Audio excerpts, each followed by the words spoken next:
In a world where everyone lives humiliating themselves just to survive, one ordinary man decided he had enough. Hang Xingwang was an exploited employee, working like a dog every day just to pay for his sick mother's treatment. Until one day, he finally snapped. He told his boss and the entire company to go fuck themselves. And at that exact moment, he awakened the ultimate wantless, godly rich system. The more he lives without caring about anyone's opinion, the more he spends, shows off, the richer he becomes. This is the most insane and addictive system ever created. Get ready, because today you're going to watch his complete rise from zero to the absolute top. Let's begin. The protagonist went to his boss saying that he had a family emergency and knew the department was very busy, but he promised he would only need 2 days off and, when he came back, he would make up for all the work he had missed. His boss asked if he was really talking about taking leave, because recently the company's new short video department had been particularly understaffed. So, except under special circumstances such as weddings or funerals, no other leave requests were approved. The boss was just enjoying some videos on his phone. The protagonist became a little irritated and said that his mother was sick and hospitalized, and she needed someone to take care of her. So, he asked him to make an exception. The boss continued acting as if nothing affected him, and asked whether the protagonist's father was still alive and whether, if he was not free, perhaps there was another relative who could help. The boss questioned whether the protagonist really needed to do everything himself. Besides, it was just an illness, and he could only ask for leave if it was something critical. The girl he was watching thanked him for the rocket he had given her earlier. The protagonist felt powerless because of that. His boss emphasized that he could not climb the hierarchy without making sacrifices, because he himself had worked overtime even during his father's funeral, and that was how he had gotten to where he was today. Besides, he wanted to know why young people nowadays were so delicate. Everyone wanted time off for illness, weddings, and relatives. If everyone took leave, how would the company be able to operate? The boss emphasized that, in the new media industry, opportunity was crucial. If the protagonist was not there, and someone delivered news about a video, who would take responsibility for the loss? For that reason, he should not ruin the performance of the entire department because of one person. The protagonist pointed out that he could work from home and stay focused on contact the entire time. The boss said he was already tired of trying to persuade the protagonist and that if he really wanted an easy life, he could simply resign. That way, he could settle his accounts, spend as much time as possible with his parents, and remain immature forever, just as he wanted. He stood up and said that he would be very clear with the protagonist because he was just someone who had graduated from a third-rate university and had only managed to get a job at the biggest media company in the city because the company urgently needed people and made an exception to hire him. Therefore, he should know that the least qualified people in that company came from top-tier universities, not to mention someone incredible like himself, who was bilingual. So he would tell the protagonist one more time not to be ungrateful and not to waste this opportunity by always trying to relax and avoid work. Trends would not wait for him, and neither would that position, so he could think about it if he still wanted to leave. Xingwang went to a table and started smoking a cigarette while thinking about life. Suddenly, his phone began to ring, and as soon as he answered, his father asked if he had time to come back. Suddenly, a nurse approached his father and asked when his wife's medical fees would be settled, because they had already been flexible enough so far, but with further delays, it would be difficult for them. The protagonist's father became worried and desperate, saying that he would resolve it in a few days. But the nurse pointed out that he had said the same thing a few days earlier, and that, if it was not resolved this time, the patient would have to be discharged. The protagonist's father said he understood. The protagonist, who had been listening to everything, was surprised, and his father apologized, saying he had been busy, then asked what he had said. Xingwang knew very well what he needed to do and told his father that he would return in a few days and cover the medical expenses. His father told him not to worry because he had already borrowed money from relatives and friends, and his mother had medical insurance, which would cover quite a lot. But the protagonist insisted, saying that he would cover what was missing and that his father did not need to borrow from relatives or worry too much about the situation, because he would solve everything. His father remained worried, saying that the protagonist had only graduated recently, and that the cost of living in Sang City was very high, so what savings could he possibly have? His father told him not to suffer because of this and not to take out risky loans, because if he really could not come back, it was fine, and he did not need to push himself too hard. The protagonist remained firm in his decision and told his father that it was fine because he had money, then hung up the phone. He looked at his bank account and thought that he had been working for a year and a half, and although his monthly salary was only 5,000, he saved a lot by sharing a bunk bed with other people. Besides, he only spent 10 yuan on takeout food and sometimes earned some extra money editing videos, so he had managed to save $50,000. He took a deep breath and thought that this amount should cover his mother's medical expenses, at least for a while. He had lived for more than 20 years and had never done anything out of line, but today he needed to make a decision against his ancestral values. There were many job opportunities, but his parents could not wait for that, so he was resigning because staying in such an inhuman company was horrible. He went to HR and 20 minutes later, he was officially unemployed. However, he became worried, thinking that in this job market and economic climate, he had still dared to resign without another job lined up, and that he really was being reckless, but there was not much he could do. Suddenly, a system screen appeared saying that the Ultimate Freedom System had been activated because the host had made a decision against the will of his ancestors by abandoning his job, and the reward for that was 88,888 yuan. Xinguang was surprised, asking what that was, and questioned who was watching videos so loudly on their phone because it was buzzing inside his brain. However, the same sound from before and the screen appeared again, calling the protagonist master and asking him to check his reward money, because now he could freely satisfy himself. The more he satisfied himself, the more money he would have, and for that reason, he needed to keep going. Xinguang still did not understand anything, asking what that interface appearing right in front of him was.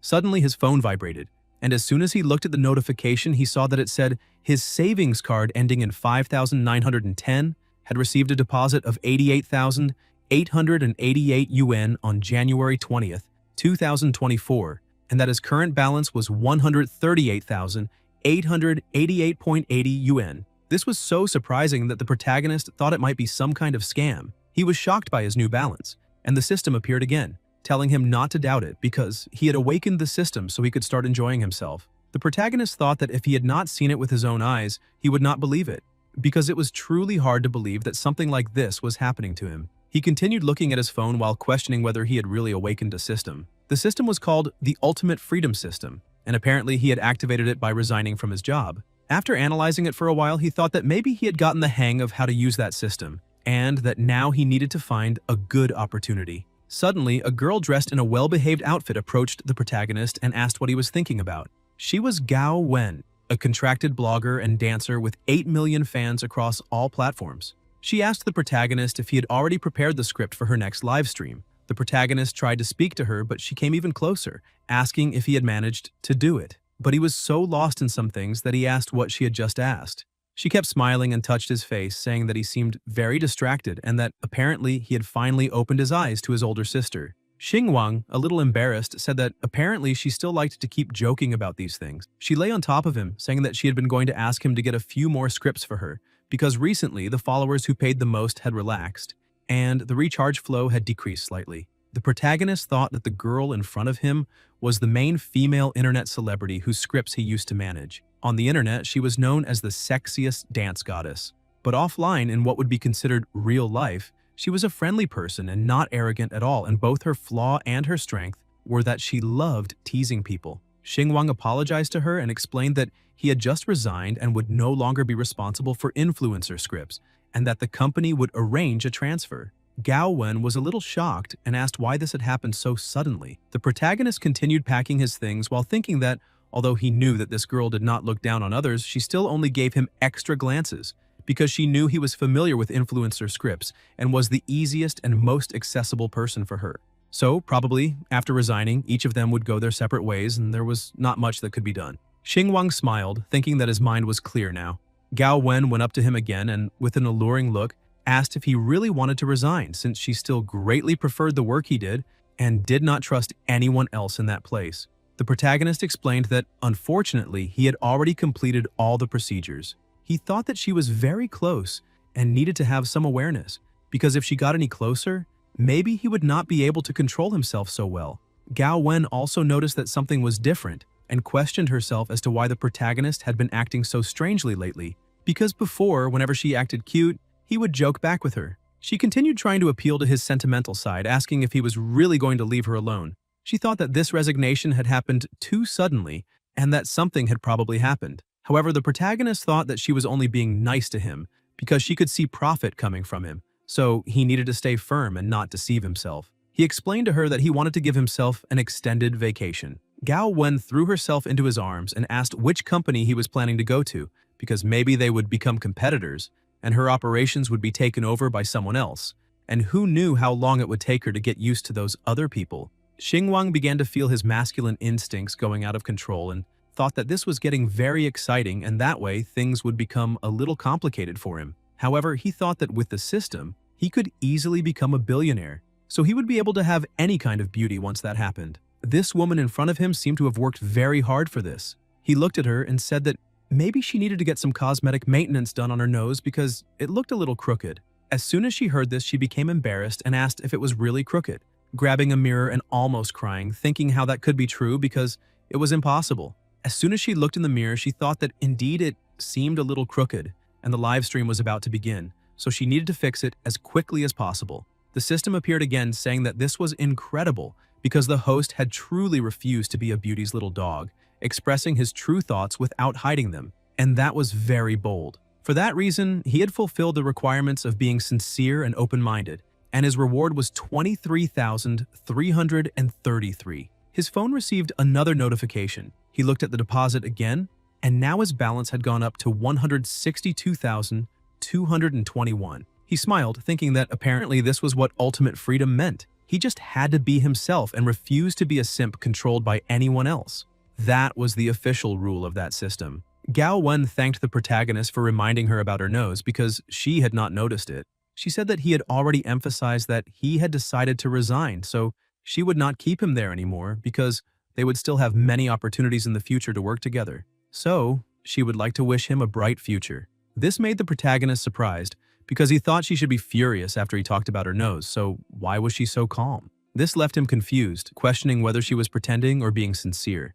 Gao Wen continued saying that she was saying this because they had been colleagues, and the protagonist had taken very good care of her for a long time, so today she would like to offer him a farewell dinner. And if he had trouble finding a job, he could just send her a message, because she knew some people in the industry. His skills were exceptional, and he would not struggle to find new opportunities. Xingwang thought that she probably knew about his poor academic background, and was worried that he would not find another job. So maybe her earlier words had not just been empty talk, and apparently she was indeed a kind and nice person. The protagonist decided to be kind as well and said that he was the one who should be offering her a farewell dinner, so how could he let her pay for it?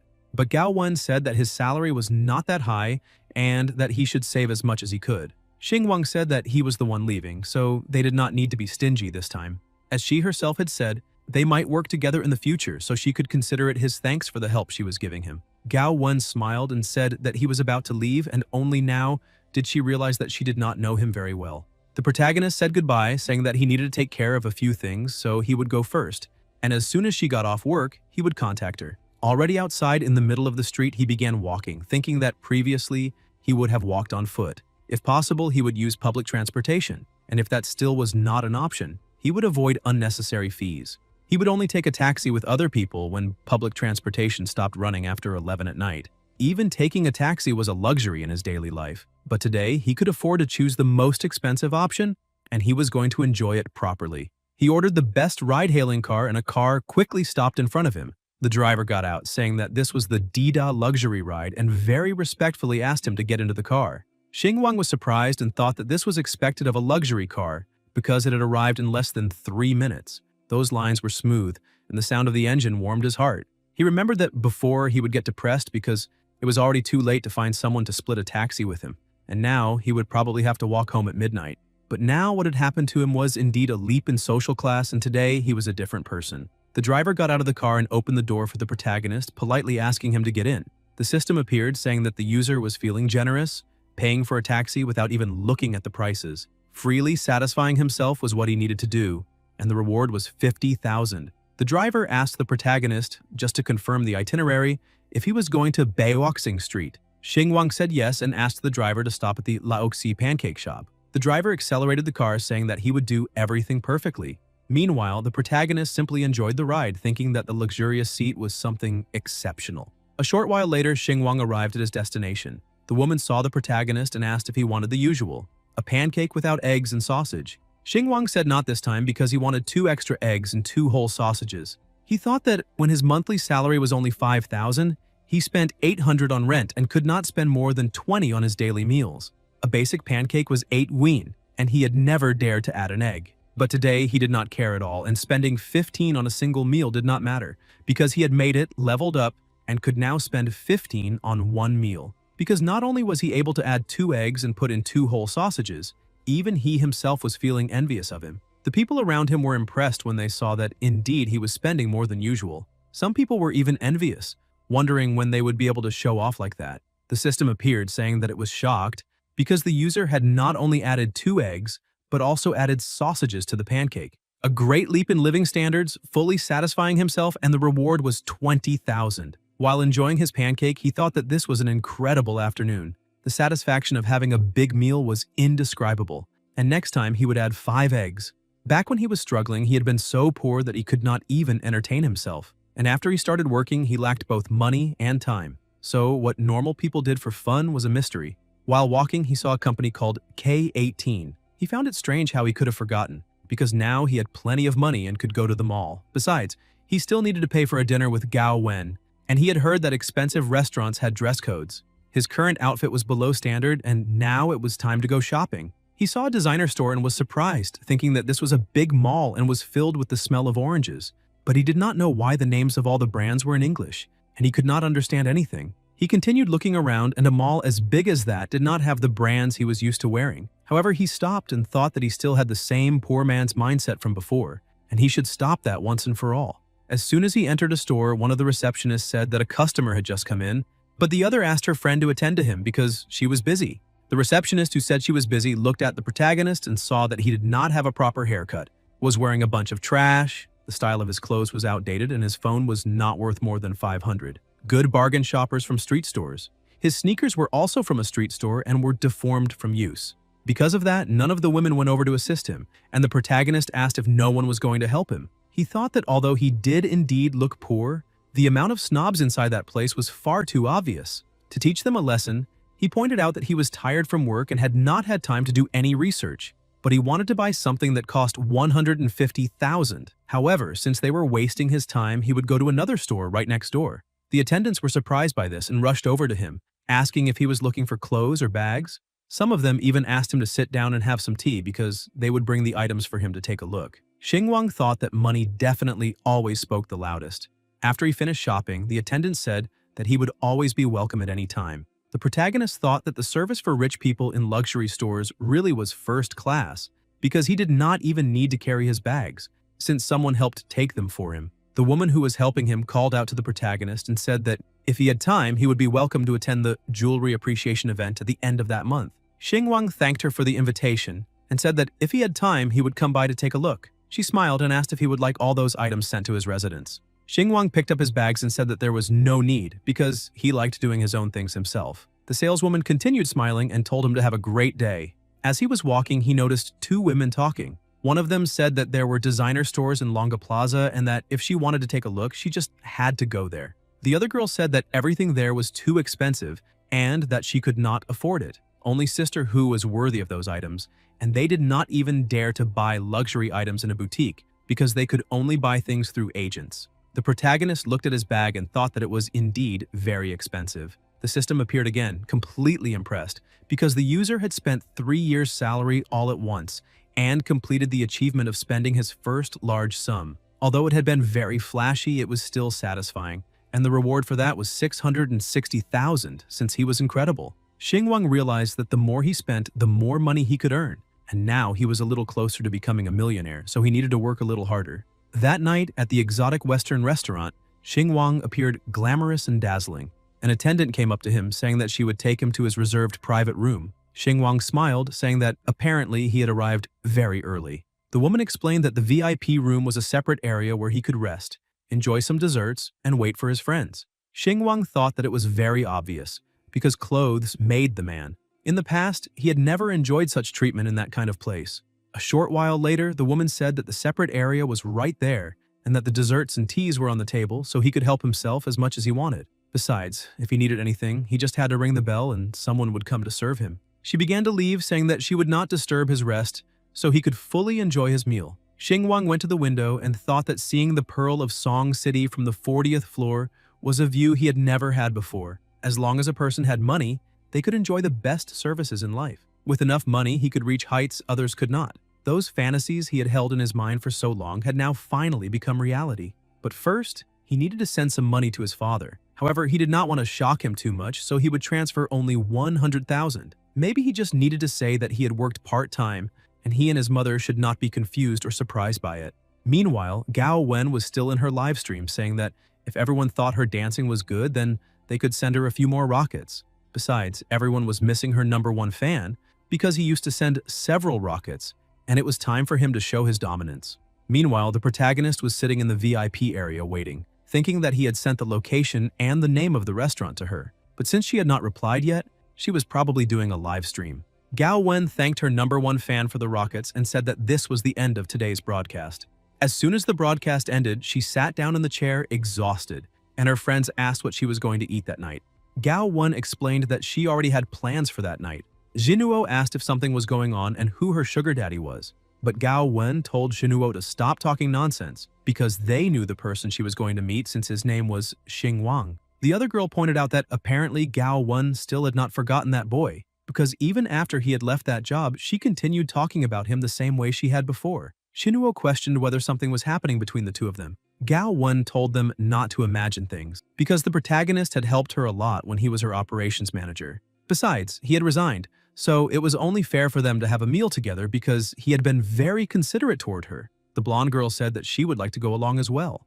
Gao Wen said that was fine and that she could come. Besides, she emphasized that they should eat something normal. But if the protagonist was very considerate, and it ended up being something expensive, they themselves needed to pay, because they could think of it as a group dinner. That was fine because she was very tired after a long day of work, and this was a reward for herself. She asked if Jinuo was also coming along. Jinuo said yes because they should not take advantage of other people, but the truth was that she was thinking that with Xing Wang's poor appearance, he ate jianbing without adding eggs. So what expensive restaurant could he possibly afford?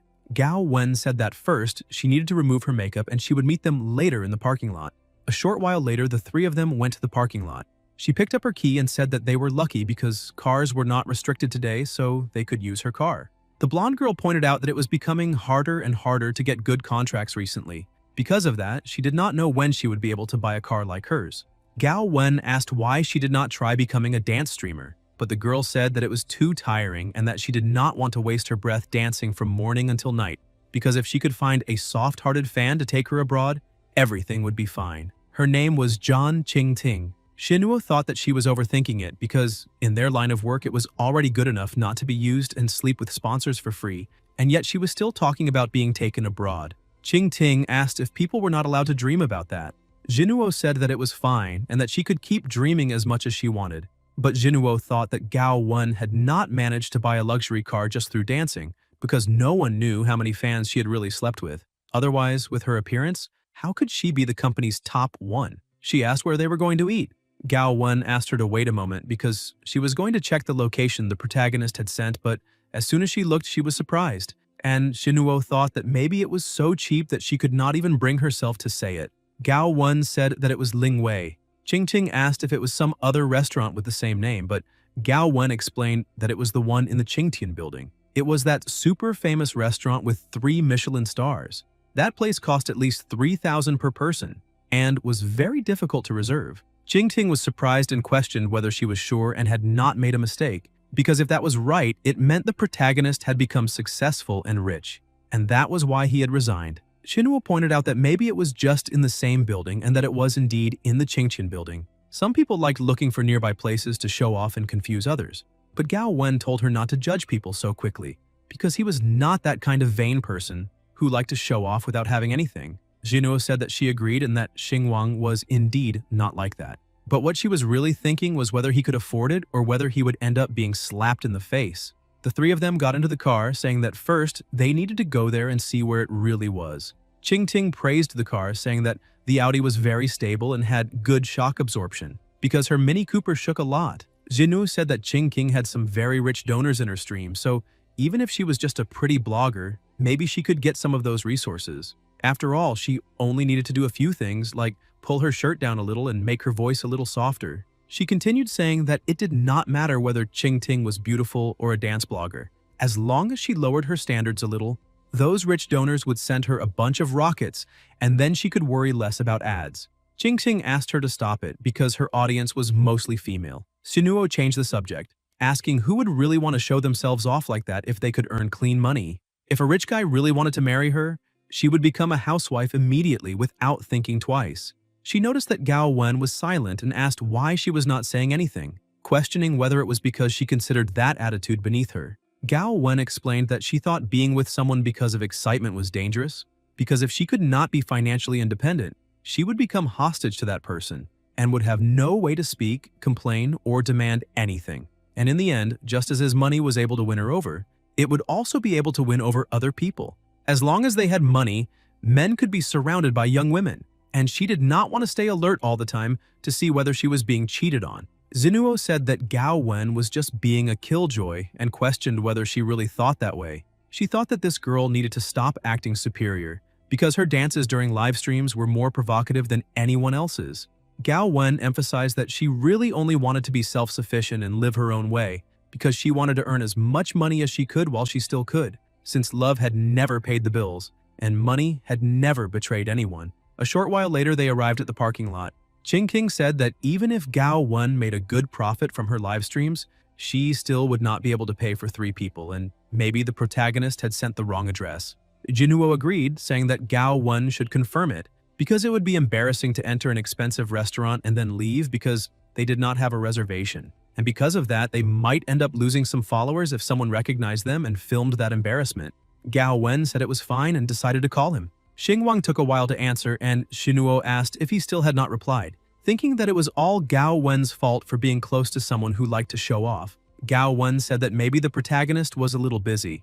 Xinuo laughed and said that it was true, maybe he was busy and had not been able to answer his phone, and that he would not ignore them just to mess with them so they could go there first. But she was thinking that since they were already there, she wanted to see the top one being made a fool of. Gao Wen entered the elevator and said that they were right and needed to go up. She thought that the place was very expensive and that, although she could not afford the things there, she also wanted to know Xingwang's salary level, because he was usually very frugal. That would be a very big expense for him, which made her wonder whether he was playing with her or not, because if that was the case, then she would have to deal with all of it. As soon as the elevator reached the floor, she became a little hesitant to step out and looked at her phone, trying to call the protagonist again. Suddenly, the receptionist went up to them and asked if they had a reservation.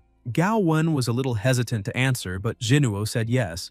Gao Wen, seeing that there was no way back now, said that the reservation was probably under Xingwang's name. Jinuo thought that the protagonist only had an operator position at the company and only received a salary of 5,000. A meal there should cost at least around 3 times Xingwang's salary, and now she wanted to see how the number 1 would handle that situation. The receptionist smiled and asked the 3 of them to follow her, because Mr. Xingwang had been waiting for them for quite some time. Xinuo was impressed and questioned whether that was really serious. As the 3 of them walked through the place, Xinuo only looked around with envy, thinking that Gao Wen really was very lucky because the company gave her resources, and she firmly occupied the number 1 position, leaving Xinuo in 2nd place. Besides, she had all kinds of losers trying to win her attention, but now the protagonist was probably aiming too high, and he might end up losing both his money and the girl since she probably did not like someone who merely pretended to be rich. The receptionist took the 3 of them into an elevator and asked them to enter. She pressed the 40th floor, and Qingting emphasized that she was now really worried it might be someone with the same name,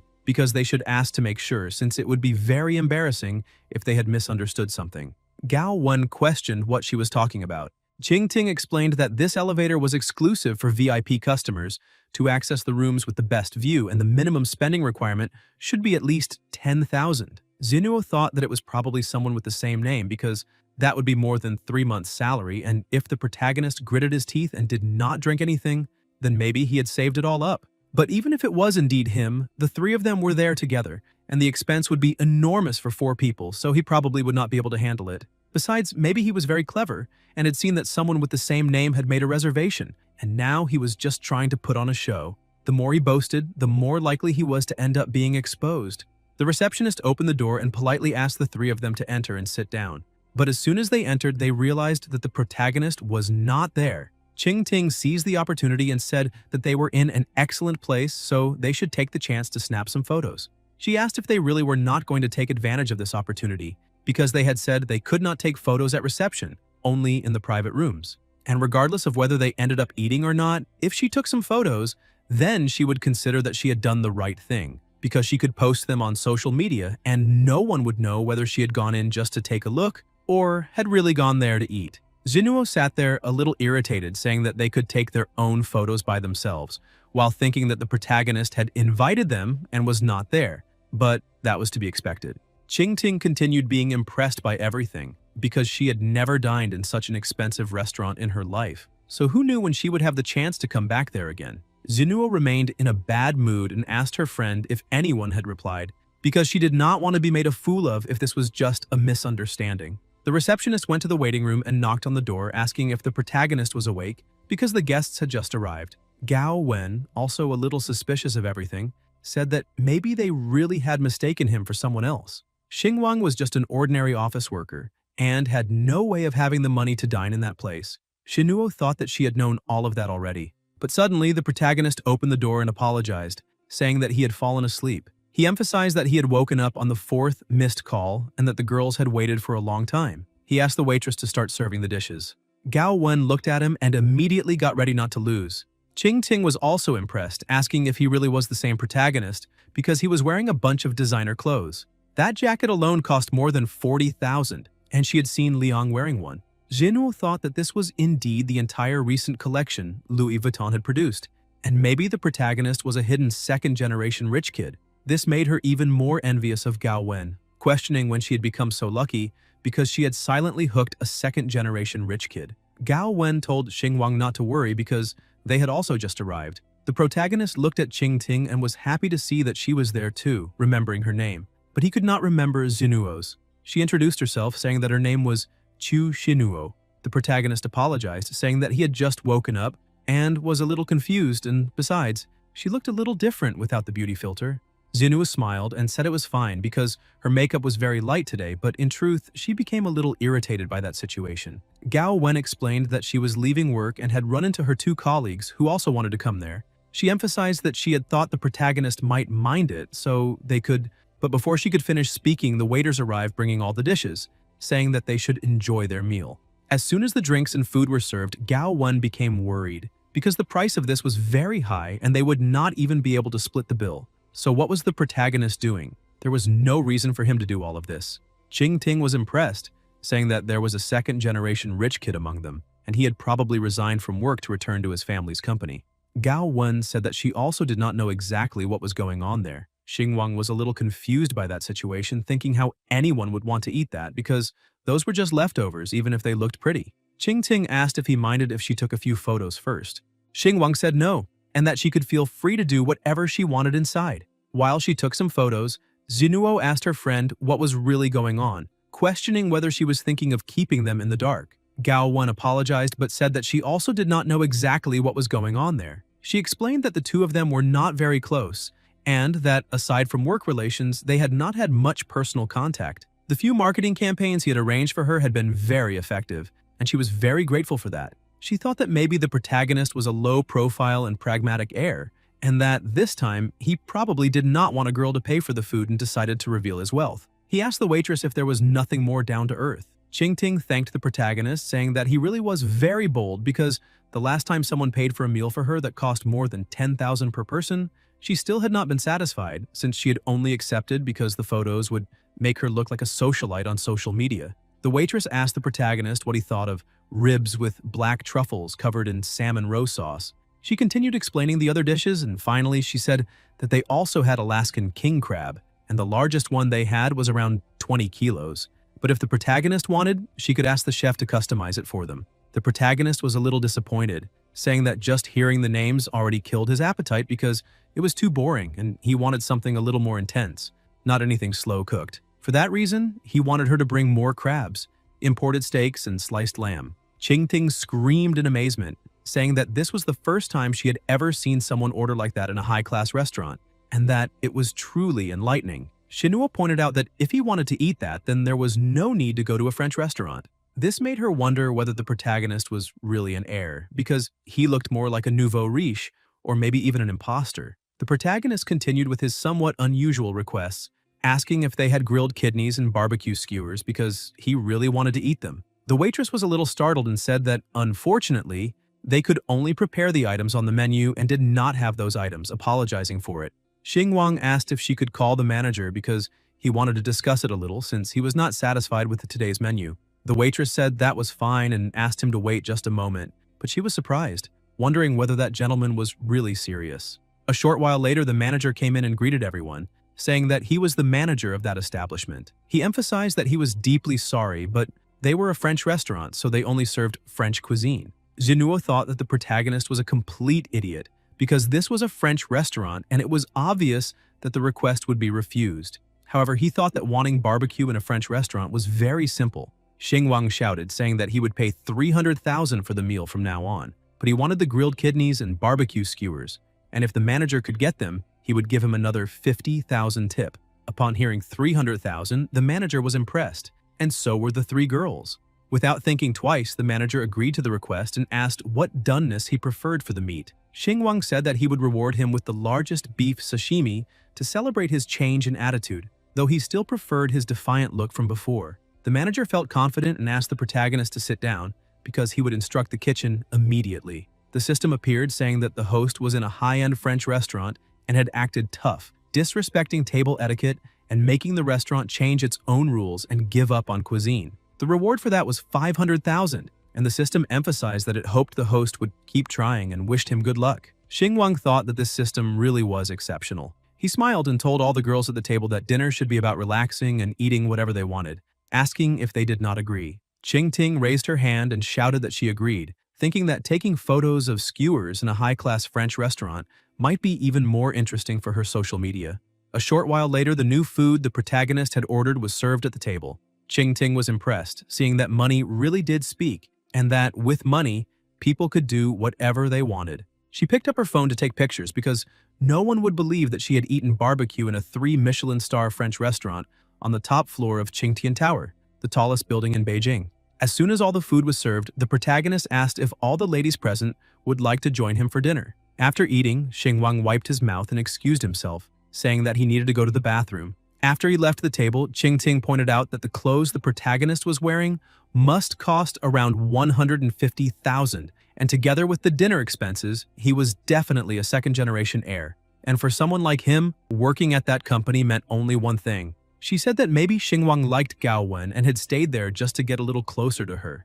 Gao Wen became embarrassed and said that she did not have that much charm, and maybe he simply had not wanted to expose himself too much while working. But now that he was about to leave, he simply did not care anymore. Qingting agreed, saying that some second-generation heirs just liked experiencing a little of ordinary life. Jinuo asked if Gao Wen really was not touched at all and whether she did not like the protagonist.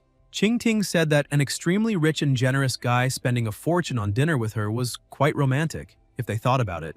Jinuo pointed out that Gao Wen seemed surprisingly calm and asked whether she had already known about the protagonist's wealth, because it was not fair to keep that news from all of them. And now it made perfect sense that she had said she was not interested in that big donor because she had already set her eyes on a much bigger fish. So she had made fools of her sisters all that time.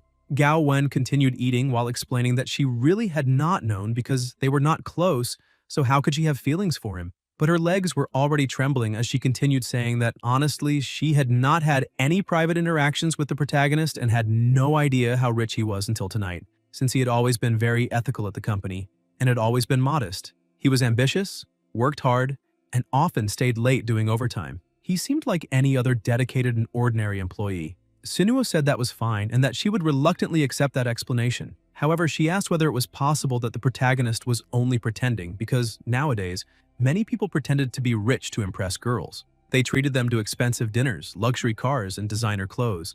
And some even maxed out their credit cards to keep up the act. After all, they themselves had heard many stories of some big donors doing the same thing, and it was possible that the protagonist might be that kind of person. Qingting said that, now that she had mentioned it, she was starting to wonder whether the protagonist had actually been pretending to be poor all this time, because if that was the case, then they should applaud his acting skills. Sunuo explained that it would be very difficult to verify whether he came from a rich family, so there were other ways to confirm it, and asked whether they should investigate a little further. Gao Wen questioned whether that was really necessary because it seemed a little too intrusive. After all, he was already paying for that expensive dinner for all of them, and doubting whether he was a fraud or not did not seem right. Zinuo thought that Gao Wen was just pretending to be innocent. She told her friend not to underestimate her own value because she was a popular streamer, and he had a lot to gain by getting close to her. So spending a few $100,000 to win her devotion might be worth it for some people. That was exactly how manipulative people operated.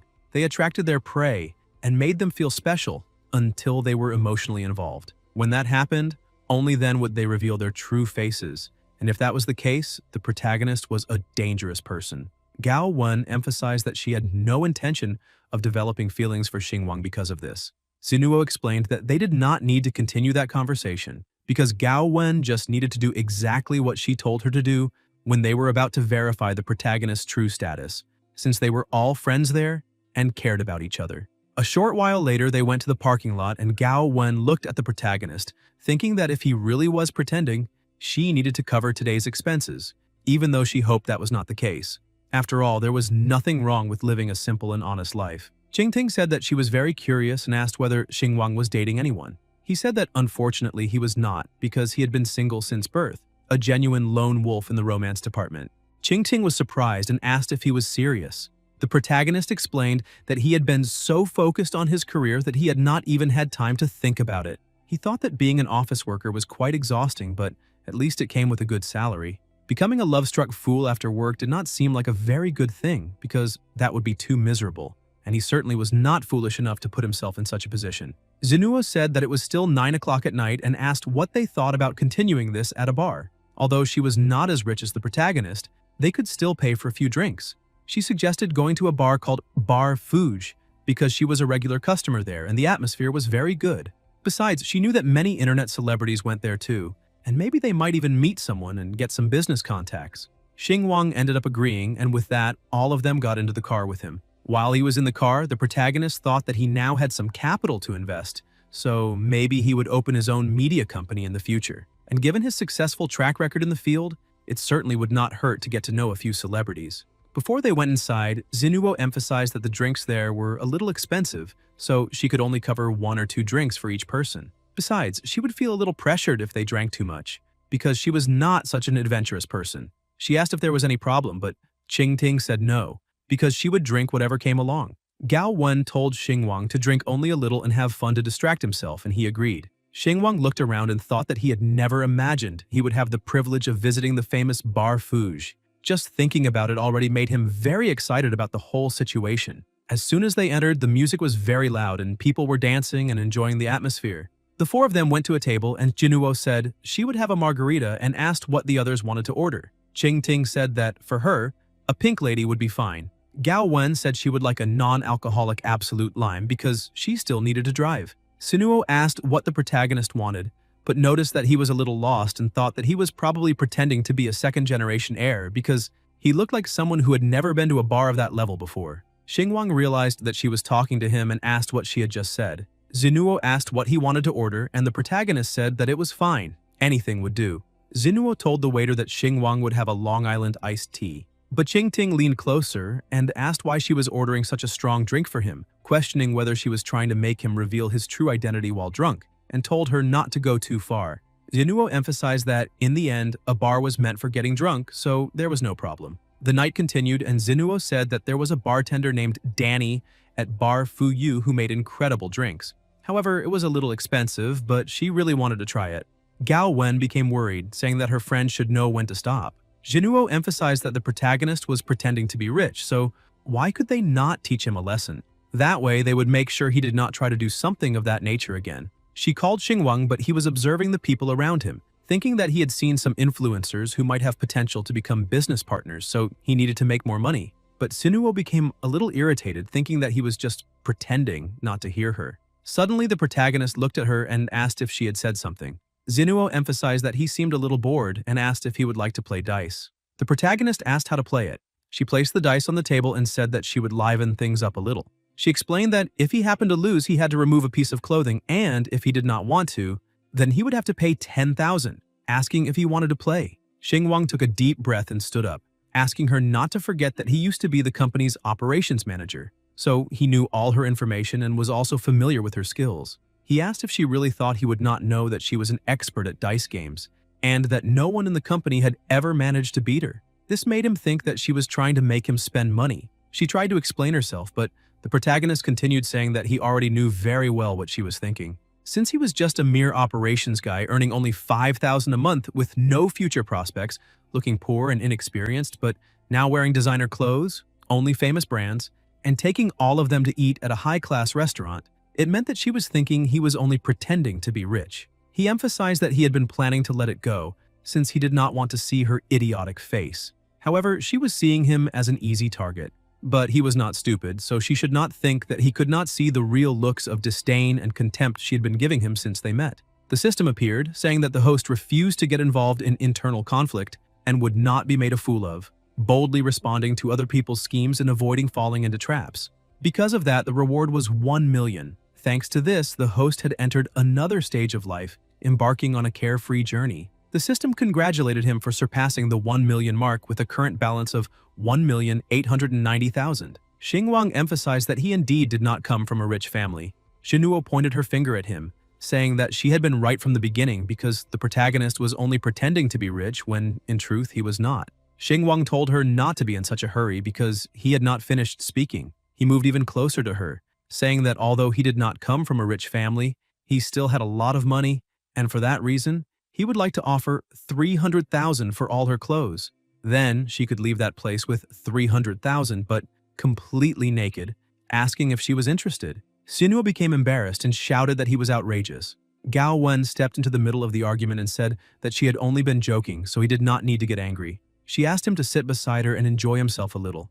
Xinuo continued with all her arrogance, saying that no one would believe he had all that money to offer her 300,000. But to show his true power, Xingwang shouted in front of everyone, saying that today he was willing to spend 300,000 to serve drinks to everyone, so no one would leave that place until they were completely drunk. Besides, he wanted to pay in advance and by debit immediately. One of the waiters went up to him, swiped the card, and said that the payment of 300,000 had indeed been completed. Everyone in that nightclub was impressed and thanked him, saying that he truly liked spending a lot of money because they had never imagined they would be treated that way by a complete stranger. The system said that the host had bought drinks for everyone and had been very generous and extravagant, so he had earned a reward of 666,666. Xinuo was shocked, thinking that he really did have all that money. Xingwang walked past her and said that he already knew she usually looked down on poor guys like him, who did not make much money, but that did not mean he intended to let her disrespect him in front of everyone. After all, people like her were just ants to him. Those who only liked looking at other people's wallets were also the easiest to humiliate with money. They sat at the table and the atmosphere between them became a little tense. Jingting looks at her friend and tries to say something, but suddenly Xinuo stands up saying she just remembered she has something to do and is already leaving. Then she starts running off angrily. The protagonist simply shakes the dice left on the table, deep in thought, but tells everyone to keep having fun since everything is paid for that night. A girl then approaches, recognizing Gao Wen, and asks if she performed badly that day and came there to complain. She moves closer, saying that Gao Wen's #1 fan didn't give her anything that day and asks if he will stop watching her live streams in the future. But Gao Wen just says she is not working right now and therefore does not want to talk about work at that moment. However, the annoying girl insists, saying she's only pretending to be innocent, that she's actually no longer popular and still acting like a saint. She tries to touch Gao Wen, but Gao Wen says that her business is none of her concern. The girl, who was holding a glass of alcohol, asked what was going on and told her not to be so distant. Gao Wen asked why the girl was sitting there. The young woman emphasized that they could not miss a good opportunity to do their live streams, because since they were internet celebrities, they should have good sense for good opportunities. She opened the live stream saying that she had just met Gao Wen at a bar and that this was a rare opportunity since they wanted to see her. But apparently she did not really want to participate in the live stream and asked whether they could convince her to agree. The viewers began sending messages to Gao Wen asking her to hurry up and do it, because this was an event they had all been waiting for. The young woman thought that the big shots from her company were ready to support her in surpassing Gao Wen and becoming the #1 dance streamer. And with an opportunity like this, they definitely would not let it go. Now it was only a matter of time before they made their moves. Gao Wen's phone rang and she said that she needed to answer it. As soon as she answered, the people from her company said that she needed to start the live stream immediately and not miss a good opportunity like this. However, she said that she was not in good condition to do that tonight, but the people from the company said that they had already paid for her to be at the top of the news and that she had to do that live stream even if she was not feeling well. If she did not start right now, she would be punished. The other young woman said that apparently she wanted to hide and not go live. Then Gao Wen decides to start the stream and soon the two go to the dance floor. They begin dancing and Qing King watching, says that people are sending many rockets to both of them, but the other girl is leaving Gao Wen behind. Taking advantage of the situation, the girl starts speeding up even more, driving the fans crazy. While Gao Wen receives comments saying she is performing very poorly and comparing the two, showing that Gao Wen is far below, more people start joining the stream and commenting, asking why Wen, who is one of the top streamers, is being crushed in the votes like that and questioning why she is being humiliated by someone else in that way. The protagonist saw all of this and thought that she was playing dirty. The live stream battle between the two of them began, and Gao Wen said that without Brother Z, she did not even have a single rocket, and asked her followers to send her a few rockets. Suddenly, someone sent a rocket and she thanked them. Then, several more appeared on the screen and she continued thanking them for the donation. The people in the live stream said that the votes had started changing drastically and questioned whether there might have been a bug in the system, because a big donor had appeared out of nowhere and started sending a ton of rockets per minute. The young woman who had challenged her thought that this girl had some secret donor. However, she thought that the money was just being thrown away and asked why he was spending more than that. Suddenly, another donation appeared and Gao Wen thanked the big brother for the rocket, but thought that it was way too exaggerated. The other people also questioned who exactly this big brother was because they had never seen him donate before, and in such a short time, he had already donated more than 1 million. Some people thought that maybe it was even an agency forcefully promoting someone. However, other people said that the platform took around 60 to 70% of the donations and questioned whether an agency would throw away that much money just to promote someone. Xinguang asked if there was really any reason for them to keep doing this, because the victory had already been decided. The system appeared to him, saying that he had been extravagant as well as understanding. The host had spent money like water, showing extravagance that reached the heavens, sparing no expense and even becoming a little pretentious. For that reason, the system would not fall behind, extravagantly rewarding him with 5 million. Qingting said that this could not really be happening because even Gao Wen had already stopped, and yet this big shot was still donating, making her wonder whether some child had taken the phone of their rich parents and clicked accidentally. But Xinguang continued acting secretly, and people began entering the live stream saying that they had come to see all the donations and were there for the millionaire. Gao Wen was so surprised and shocked by that situation that she asked everyone to wait a little so she could breathe. Meanwhile, the protagonist continued donating several rockets. This went so far that it became breaking news. The news said that a mysterious donor had appeared in a small live stream battle on Xuanwen, and more than 2,000 rockets had been donated. Someone went to the group of big shots on Shu Yi's side and asked if anyone was simply going to let this pass. They emphasized that they needed to send more gifts to Shu Yi since there was only one millionaire on the other side, so everyone just needed to do what he was doing. Suddenly, all of them started donating, and Shu Yi thought that they had finally arrived. She smiled and thanked them for the rockets they were donating. She thought that her top fan wanted her to send private videos to him, because he was very rich and generous, so he definitely would not miss this chance to become a hero. Boss Kong and Boss Ri were there, so defeating those random people on the other side would be easy. But Xinguang liked a good fight and asked if they were really going to play like that. Then he needed to strike back and began donating several rockets, reaching 100 in a row. The system appeared again, saying that the host was incredible, so it wished him a long life and congratulated him for defeating the opponent's top fans and becoming the new biggest donor with a reward of 10 million. After receiving his reward, he donated another 500 rockets, causing Gao Wen's advantage to skyrocket all at once, and earning another 10 million as a reward, making Gao Wen the winner of the battle. But before it ended, he sent another 1,000 rockets, leaving her speechless. The system said that the more rockets, the more money, and congratulated him again for becoming the #1 donor of the day on the platform, with a reward of 10 million. The system was moved by the host's persistence in pressing buttons, so the reward was another 1 million. Gao Wen bowed and thanked the mysterious donor for all the support, because he had helped her win that match and had also brought her a lot of attention, since this was the first time a small streamer had reached so many millions of viewers. However, she would like to say that everyone worked very hard for their own money, so she did not want anyone to waste that much money on her. The viewers were impressed seeing that she was very pure and unpretentious, and that was very rare nowadays. Shui was completely irritated, questioning how that had happened, because all her effort had been for nothing, and in the end, it had only helped Gao Wen become even more famous. Tens of millions in donations, millions of viewers online. This was an absurd achievement that not even the best streamers on the platform could reach. Xinguang stood up and said that it was getting very late, so maybe it was time to go back to his bed. But before leaving, he called Shu Yi, telling her not to feel discouraged because he thought she had done very well and also had several donors willing to support her. So she needed to keep working hard, and maybe one day she would be able to surpass Gao Wen. Ching Ching laughed and said that the protagonist's words had probably made her even more curious, but Gao Wen only told her not to tease. Shu Yi was truly irritated by all of that, and Xing Wang left with the two girls.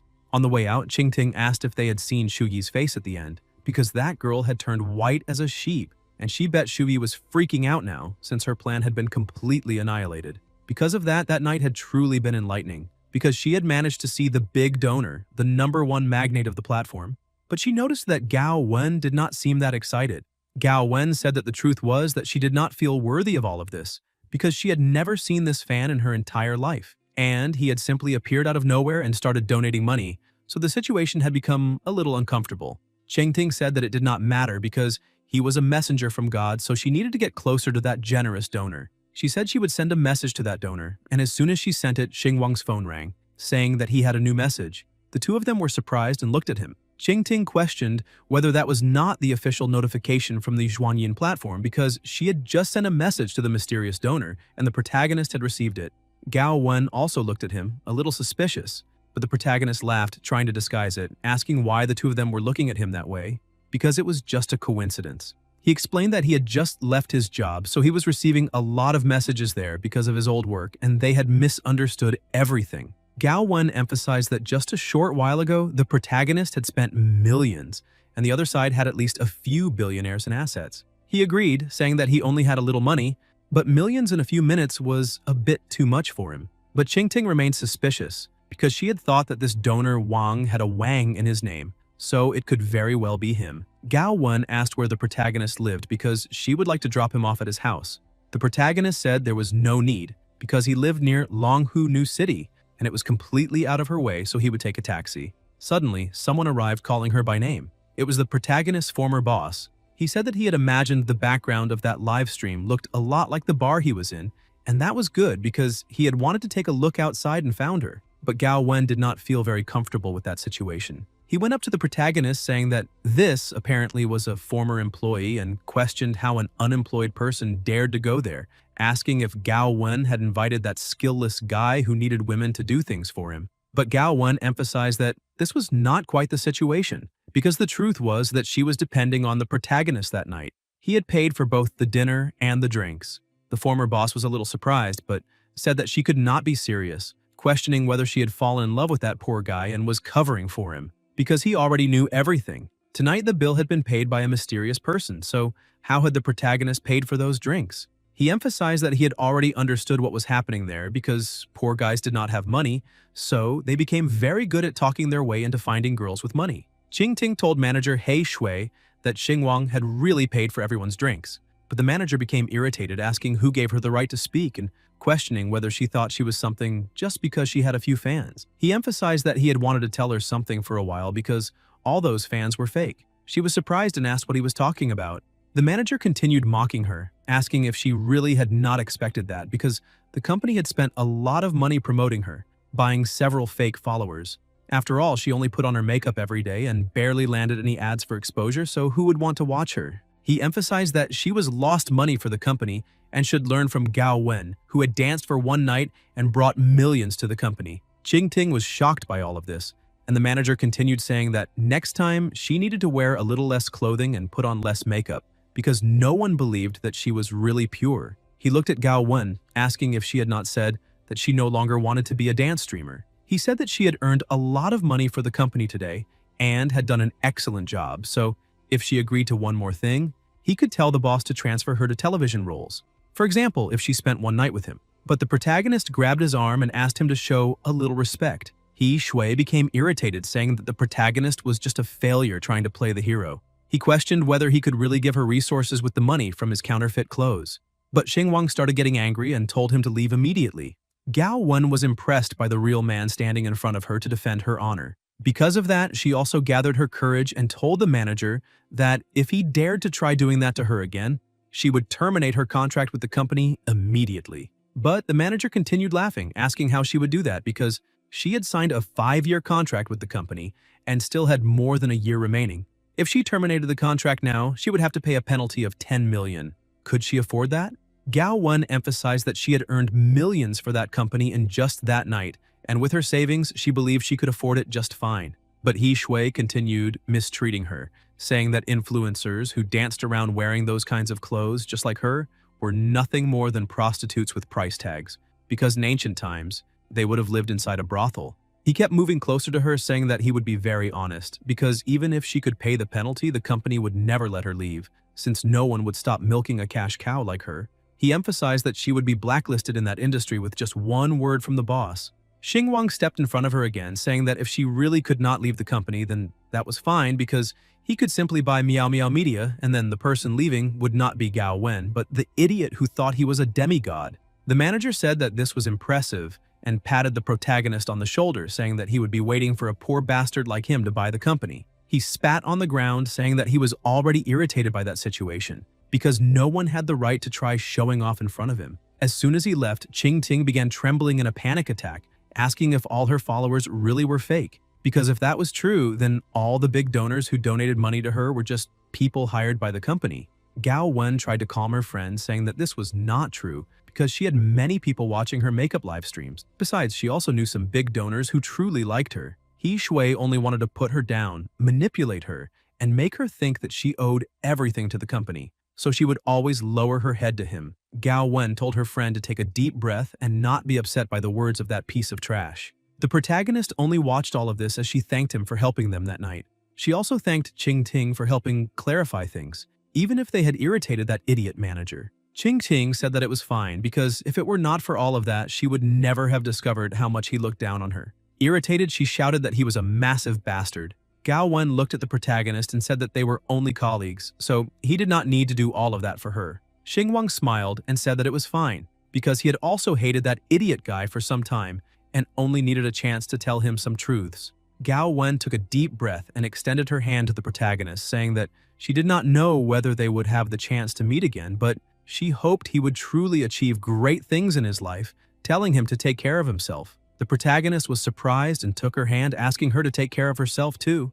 After the farewell, the two girls got into the car and left. As soon as she left, the protagonist picked up his phone, thinking that he had been so focused on sending rockets that he had not even noticed the notification sounds. When he saw his bank balance, he realized that he was now a millionaire. He emphasized that he needed to hurry and buy a plane ticket to go back home. As soon as he bought the plane ticket, he thought that it was very expensive, because the ticket he used to buy before, by train, was only $300. As soon as he bought the ticket without making a fuss for $4,000, he received another system notification saying that it was not just the most expensive one, and congratulating the host for enjoying first class for the first time without hesitation. Because of that, he received a reward of $10,000. The next day, in his dormitory, someone began knocking on the door saying that it was time for rent. He woke up irritated, thinking that it was always the same thing, because 1 week before the date, the person was already bothering him, and it was not even actually time to pay the rent yet. The person outside continued shouting for him to pay the rent already and not pretend that he was not home. He got up at 6 o'clock and said that he was coming, asking whether she could not let people sleep in peace. The woman said that young people nowadays were always procrastinating. Every time, she had to go there to remind them to pay the rent and questioned whether he was not capable of doing it himself. Xingwang used his phone to scan the QR code and said that 1 full year of rent had been paid. This left her surprised when she saw that he had just sent $10,000 as payment. She wondered how that broke boy had managed to pay an entire year of rent all at once, because he always paid 1 month's rent right on the deadline. She said that there was an extra $400 he had sent, but since he was still very sleepy, Xingwang told her she could keep it and consider it a service fee so he would not be disturbed while sleeping for the rest of the year, then closed the door in her face. He threw himself back onto the bed, thinking that the flight was at 10 o'clock and that he could sleep a little more than 3 hours. His roommate got up, asking if he had won the lottery, and thought that paying for 1 year of rent was already insane, but he had also thrown away half a month's rent. The system said that it was shocked because the host had surpassed himself by paying 1 year of rent and even tipping the landlady. His ability to show off had reached new heights, so the reward was a new house in Swan Bay in Sang City. Upon hearing that notification, he got up in shock and looked at his hands where there was indeed a key, wondering if this was possible and if he had really won a house. He quickly changed clothes and jumped out of bed, while his roommate asked where he was going in such a hurry. The protagonist ran out, shouting that he was going back to his house and heading straight to the airport, and that he would not be back for a while. His roommate asked if he was not going to pack his bags, but the protagonist said there was no need, because as soon as he got the money, he would pay for a VIP room at the hospital for his mother. Meanwhile, inside the hospital, his father was with his mother, saying that Xinguang had just called and said that he would come back today and asked the two of them not to worry. The protagonist's mother said that she did not really know what had gotten into her son, but he was very excited, said he had earned money from a part-time job and sent 100,000 to them, but she wanted to know what kind of part-time job paid that much, so she hoped he had not gotten involved in anything illegal just to pay for her treatment. But the protagonist's father questioned how she could imagine he would do that, because she knew exactly what kind of person their son was. Xinguang slammed open the room door, shouting for his mother, and asked his father how she was.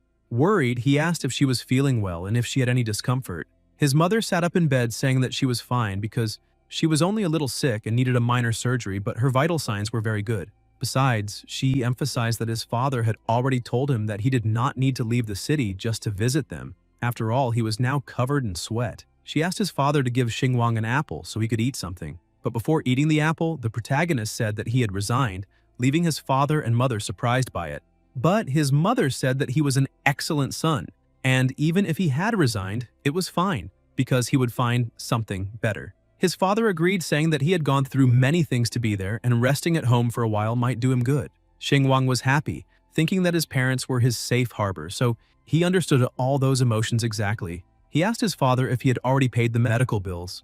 The protagonist's father said that he had borrowed the money just yesterday after speaking with him and asked his son not to worry and to stay there talking with his mother. Besides, he emphasized that he would return the 100,000 Xinguang had sent, because a young man like him needed money for many things and did not need to worry about his parents. Xinguang refused and told his father to keep that money because he had given it to his parents. Besides, he wanted to know who his father had borrowed the money from, because they would return it immediately. The protagonist's father said it was only from a few relatives, but Xinguang asked if it was from his uncle and aunt. He became irritated when he found out, saying that he would pay it immediately. His father tried to stop him, saying that they would find a way to pay them back soon, and he did not need to worry about it because he could not solve everything. He emphasized that the protagonist had worked hard to save that money and did not need to spend it that way. Suddenly, his mother began crying, saying that all of this was her fault for being sick and demanding too much from the two of them. She said that her son worked very hard in the city, so how could they let him pay for the medical expenses? She questioned whether he thought she did not know that he was giving all his money to them while living a difficult life and never complaining about anything. Since her son's salary was only 5,000 and big cities were very expensive, he needed to pay rent, socialize with colleagues, and money was needed everywhere. Xinguang asked her not to say that and said that things were not that difficult since she was only imagining it. In truth, it was not that bad and he could handle it. He emphasized that he had gotten plenty of part-time work while working and that she did not need to worry about money, asking where she thought he had gotten that 100,000 for her. He emphasized that he would tell the doctors that they wanted the most competent treatment for her and would no longer worry about costs at all. Besides, he would immediately go to his uncle's house to pay them back and not owe anyone anything. He got onto a cart saying that he was going to Hutong Street 32. As soon as the cart began moving, the protagonist started trembling on top of it, asking why that road was even worse than before. He asked the driver if they had not been talking about repairing those roads around 2 years ago, so why was it still so uneven? The driver said that they had already done the repairs, but everything was worse than before. The contractors were the officials. They had run off with half the money meant for the repairs, and the roads were left that way. This made the protagonist even more irritated, saying that all those guys were nothing but pigs. He thought that this was a poor region in the middle of nowhere, far from the capital, and things were already difficult enough there. If his family had not been financially stable and his parents had not paid for his education, he probably would have been trapped in that city forever.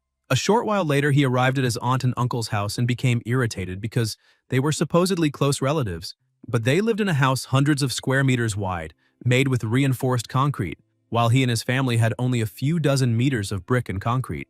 And if they had not taken all the compensation money from his grandfather's relocation, how could there be such a huge difference between the families? And now his parents had to borrow 50,000 for medical expenses. Irritated by that situation, he knocked on the door and a girl answered, asking who it was. When she saw the protagonist, she asked what he was doing there. She was Wang Ju. Xinguang was also surprised to see her and asked what she was doing at his uncle's house.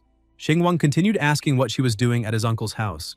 Wang Ju did not know how to answer, Suddenly, another young man arrived and said that if the protagonist's sister-in-law was not at his house, then where else would she be? Xinguang finally understood what was going on and turned his face away, asking if his uncle was inside that house, because he had come to pay the debt. Wang Ju kept watching him and wondered why he was being so cold and whether he still liked her. The other young man touched her body a little more and asked why she was looking at the protagonist so much, because she was about to become his wife. Wang Ju explained that she was only looking at how pathetic he seemed, because it was fascinating. Looking at his clothes, there was not a single brand in sight, and he even said he lived in the big city, but apparently he was just a failure. Their countryside was much better, because her future husband could wear branded clothes whenever he wanted.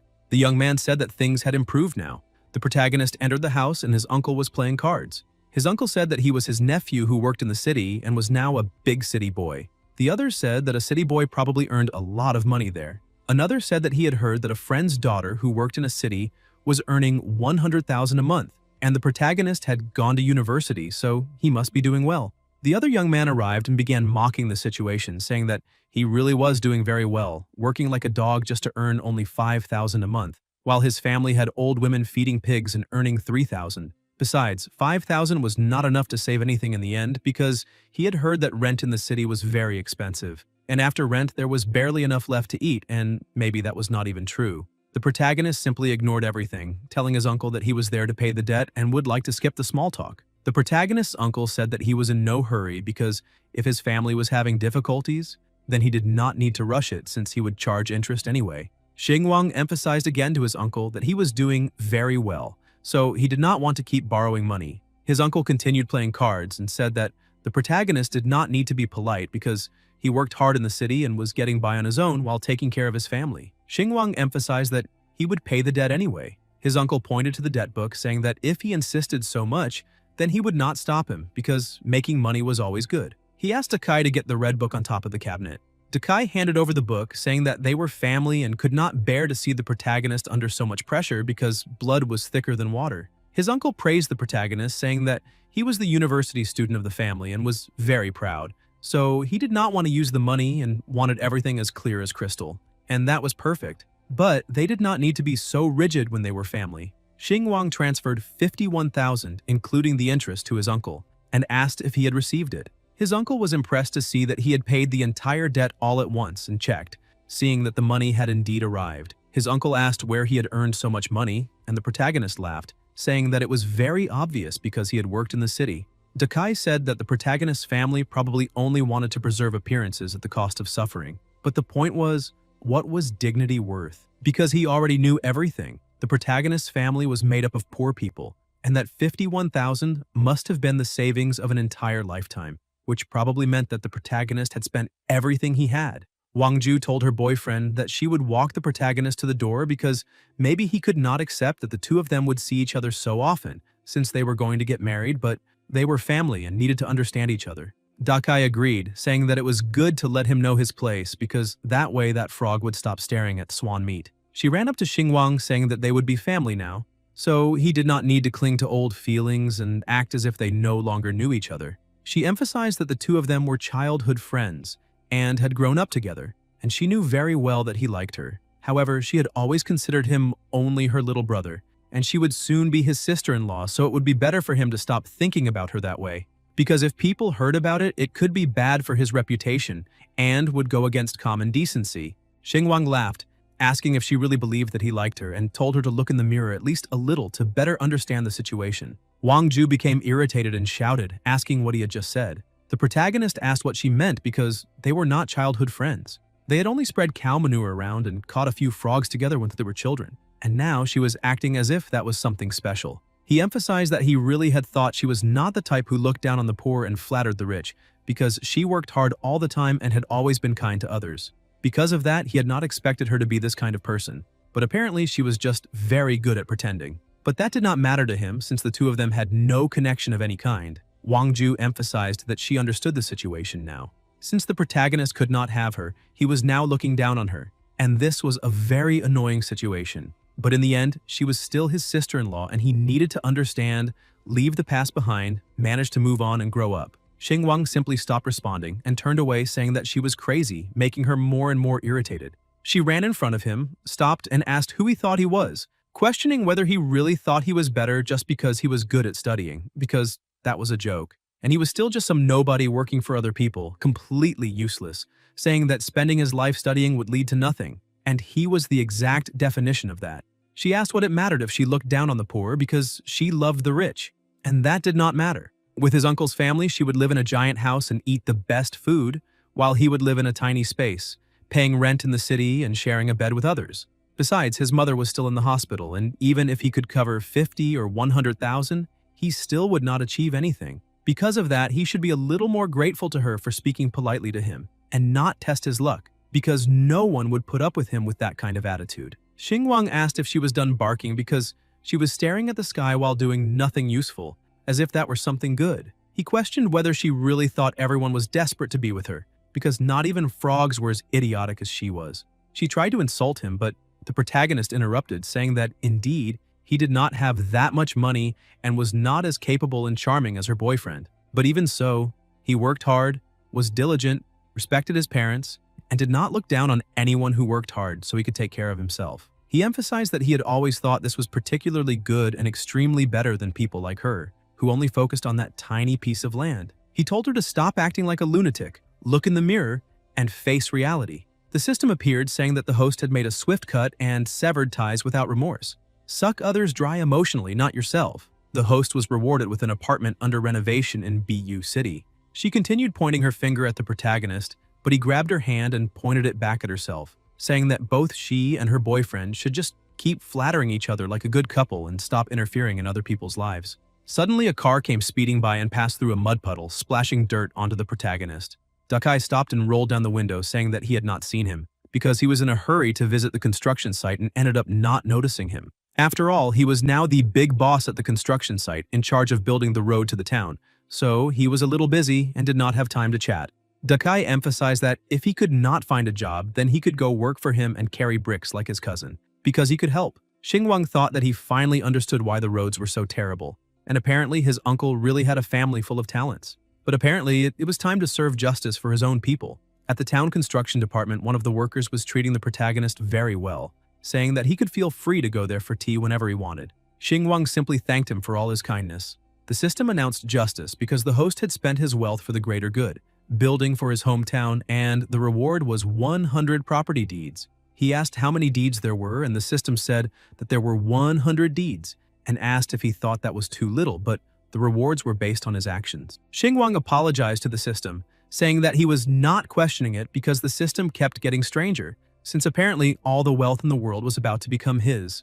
Back at the hospital, Xinguang offered an apple to his mother, and she was happy, saying that he was very thoughtful because he was even cutting apples for her. Suddenly, a doctor appeared, saying that the surgery had been a success and that now that her indicators had returned to normal, he would arrange her discharge. Xinguang did not take this very well and said that his mother had just come out of surgery the day before, was still under observation, and had no reason to be discharged. He emphasized that he had paid the hospital fees and wanted to continue her treatment with every available option. But the doctor kept saying that she would be discharged and asked the nurses to help the patient pack her things. Xinguang stood his ground again, asking what he had just said. His mother became worried and the doctor continued acting arrogantly, saying that it was exactly what the protagonist had heard, and questioned whether he had not understood something, because the patient was better now. So he needed to hurry up and free the room for another patient since he should not waste medical resources unnecessarily. The doctor asked if he liked the hospital so much that apparently he wanted to die there. Xinguang slammed the knife onto the table, startling the doctor a little.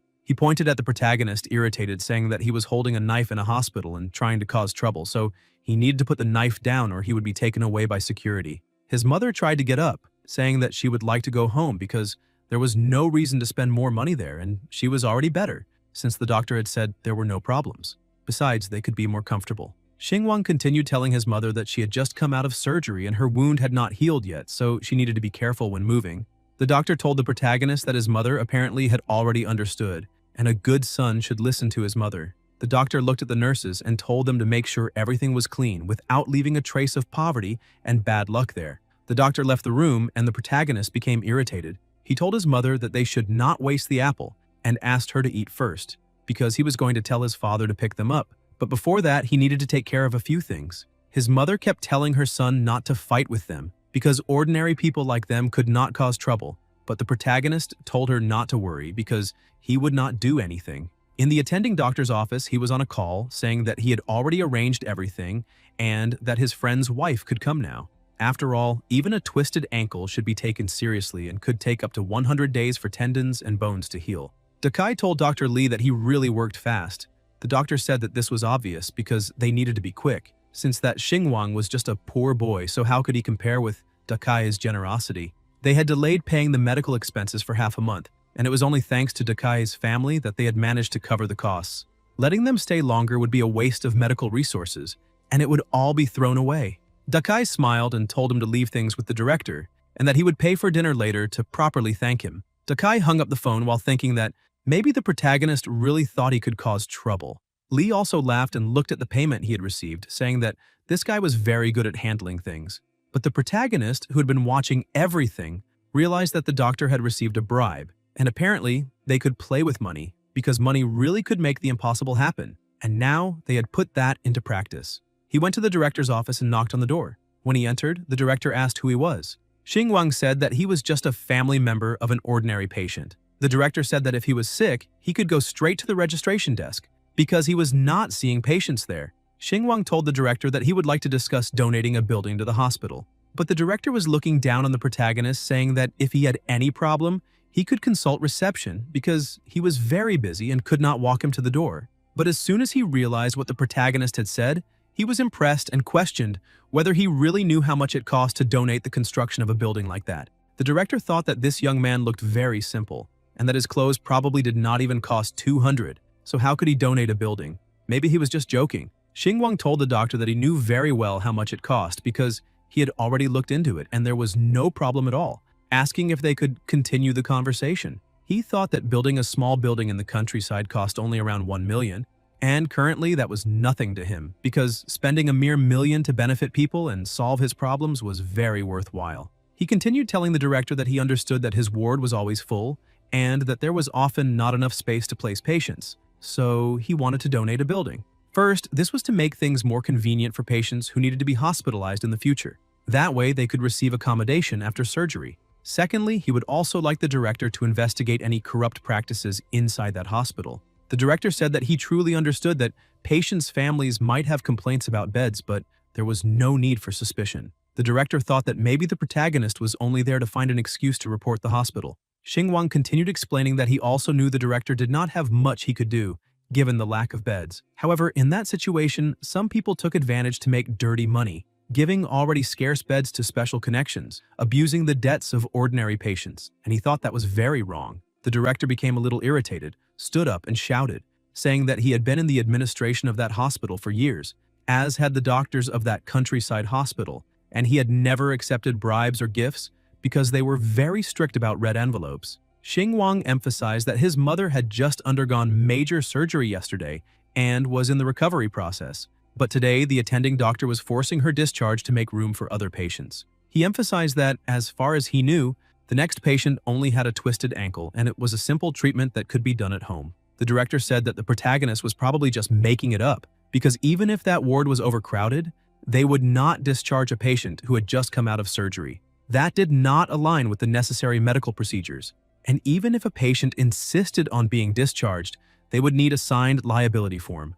If the protagonist really wanted to continue with this story, he at least needed to present reasonable and factual evidence. Xingwang showed a recorder and asked the director not to get so stressed and just listen to that recording first. As soon as the director pressed play, the recording said that everything had already been arranged and that his friend's wife could come right now. It could take up to 100 days for tendons and bones to heal. They needed to be quick. That Xingwang was just a poor boy, so how could he compare with his generous family? They had delayed paying the medical expenses for half a month, and it was thanks to his family that they had managed to cover the costs.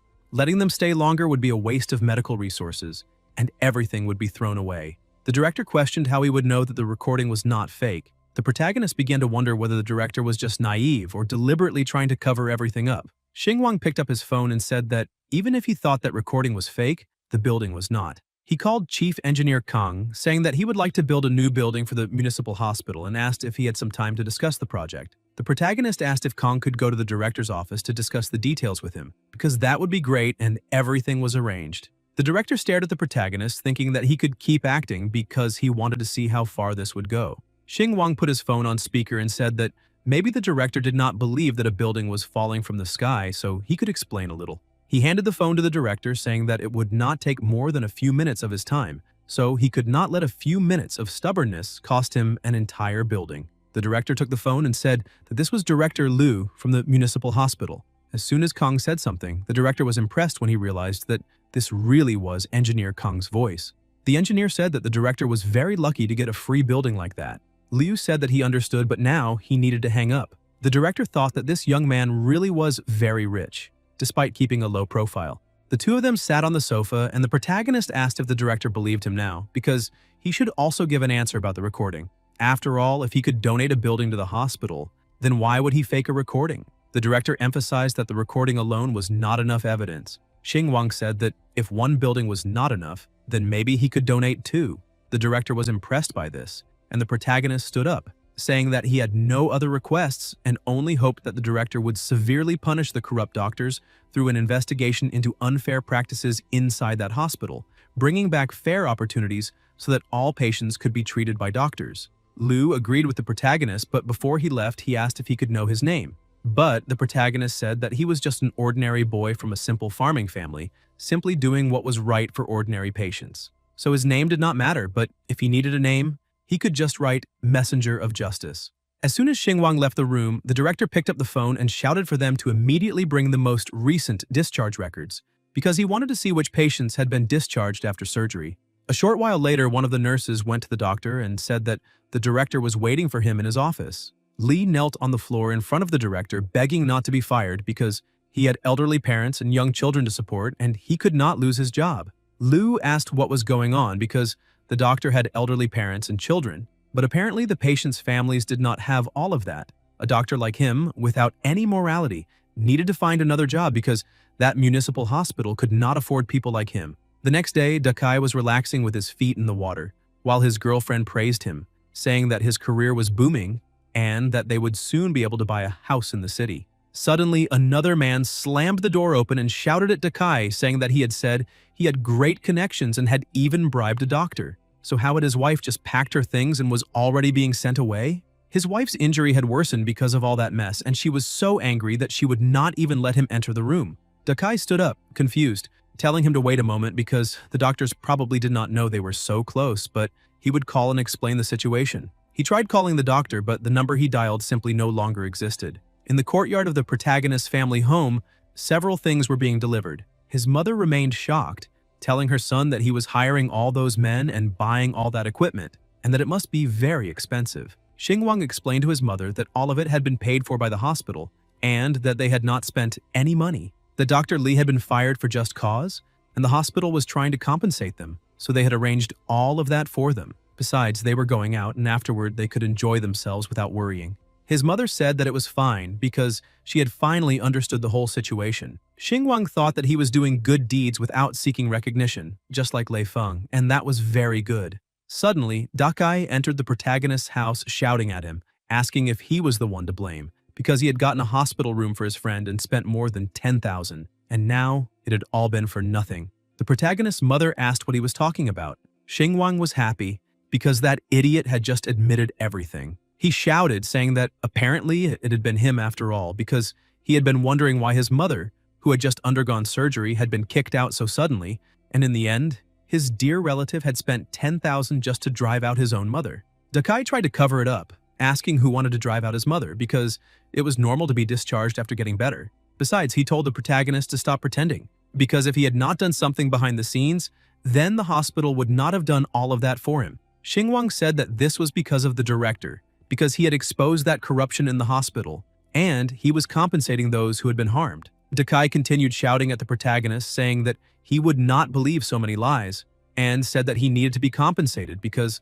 the protagonist had no idea how long he and his friend had taken to build that connection. All his road construction projects had been introduced by him, so he did not even know how many packs of cigarettes he had given and how much money he had spent. And now that the protagonist had offended him, causing serious losses, he needed to take responsibility. Xinguang told Dakai that everything he was saying made no sense at all because He was a super rich guy, a big boss who made millions a year, so there was no reason for him to come there and extort money from someone as poor as him. The protagonist said that Dakai should ask himself how a guy like him, making less than 5,000 a month, having a small apartment in the city, and after paying rent not even having enough left to eat, as he himself had said, could have the power to interfere with a rich man like Dakai.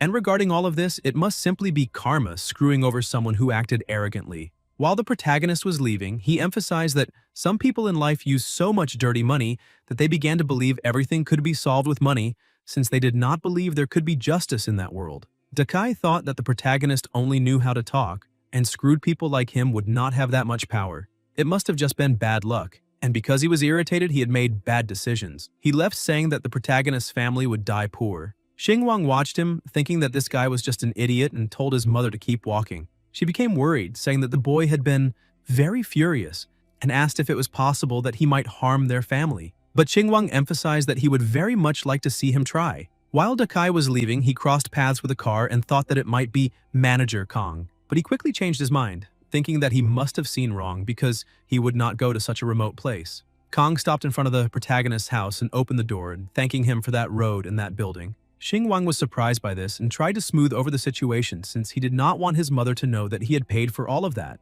He said that the manager was very generous because he had seen his broken-down car on the road, was heading home early, and decided to lend a hand. He told his mother to look at how the big shots there were truly polite.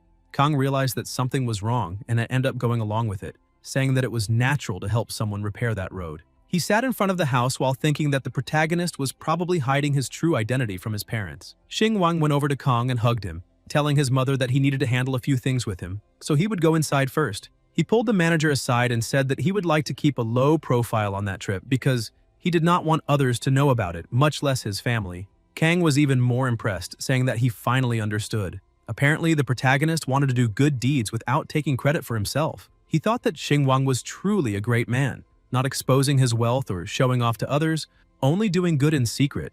Kong told the protagonist that everything he had asked for had already been done, and the protagonist praised him, saying that he really was efficient. Dakai called Mr. Zhao, but Zhao told him that, regarding the road repairs, he no longer needed to get involved. Dakai was surprised and slammed on the brakes, saying that everything had already been agreed on before, and that he had already arranged the workers' schedule. So how could he receive information like that so suddenly, when he still needed to pay the workers' wages? Zhao explained that there were new regulations in the construction sector, and Dakai's qualification team had not passed the latest inspection, so they were in a very tight situation there. Besides, this was all they could talk about now because he needed to handle other things and had no time to explain everything. He hung up the phone and left Dakai unable to believe what he had just heard.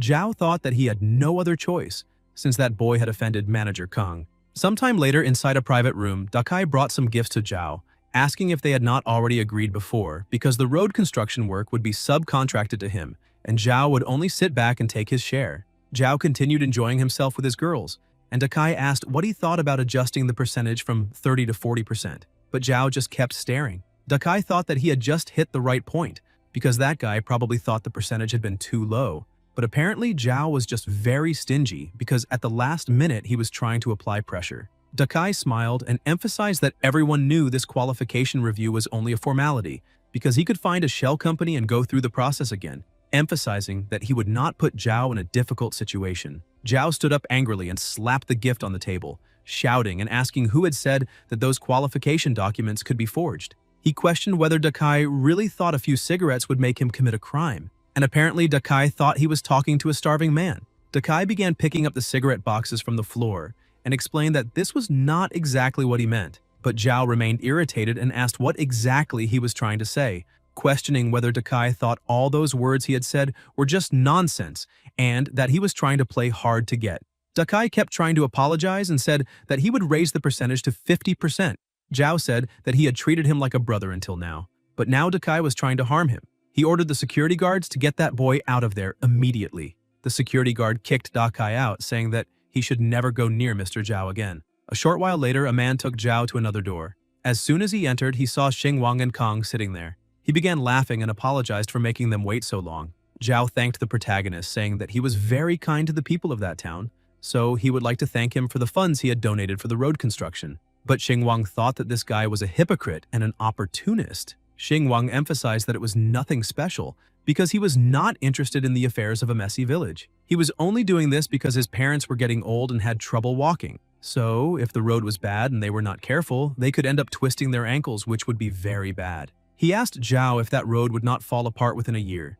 Zhao thought that he would let it slide only because he was rich and asked how that could happen, emphasizing that the roads being built would definitely meet the protagonist's expectations. Xingwang was happy, saying that this was what he wanted to hear and that he would leave this responsibility to Zhao, hoping not to be disappointed.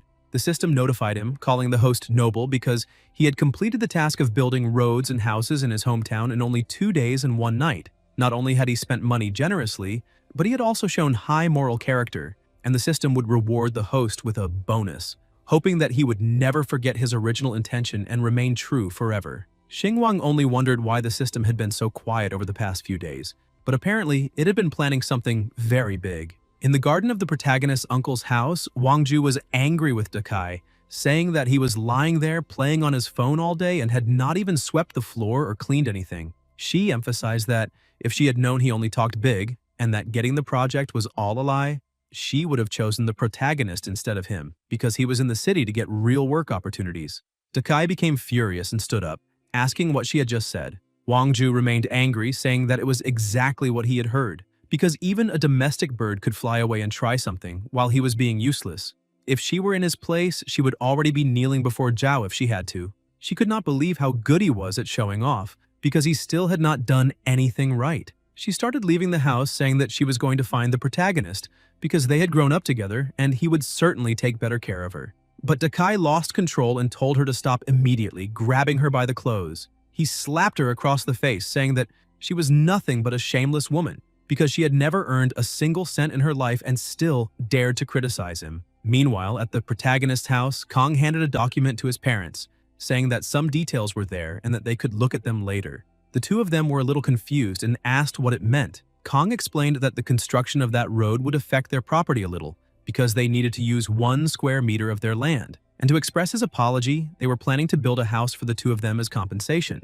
The two were surprised, and the manager said that if this was still not enough, then they could add a little monetary compensation as well. The two of them could not believe it and began thinking about when that village had become such a lucky place, because besides getting a new house for 1 square meter, they were also receiving an offer of money. They thought that this was too much luck, and the protagonist's mother said that the house was already more than enough, while his father shouted, calling out, saying that someone was going to build a new house for them. A few days later at the bus station, Xingwang was saying goodbye to his father and mother because he needed to go back. His mother told the protagonist that even if working in a big city was very difficult, he should take care of his health and not push himself too hard because the next time he came home, they would be able to move into a bigger house.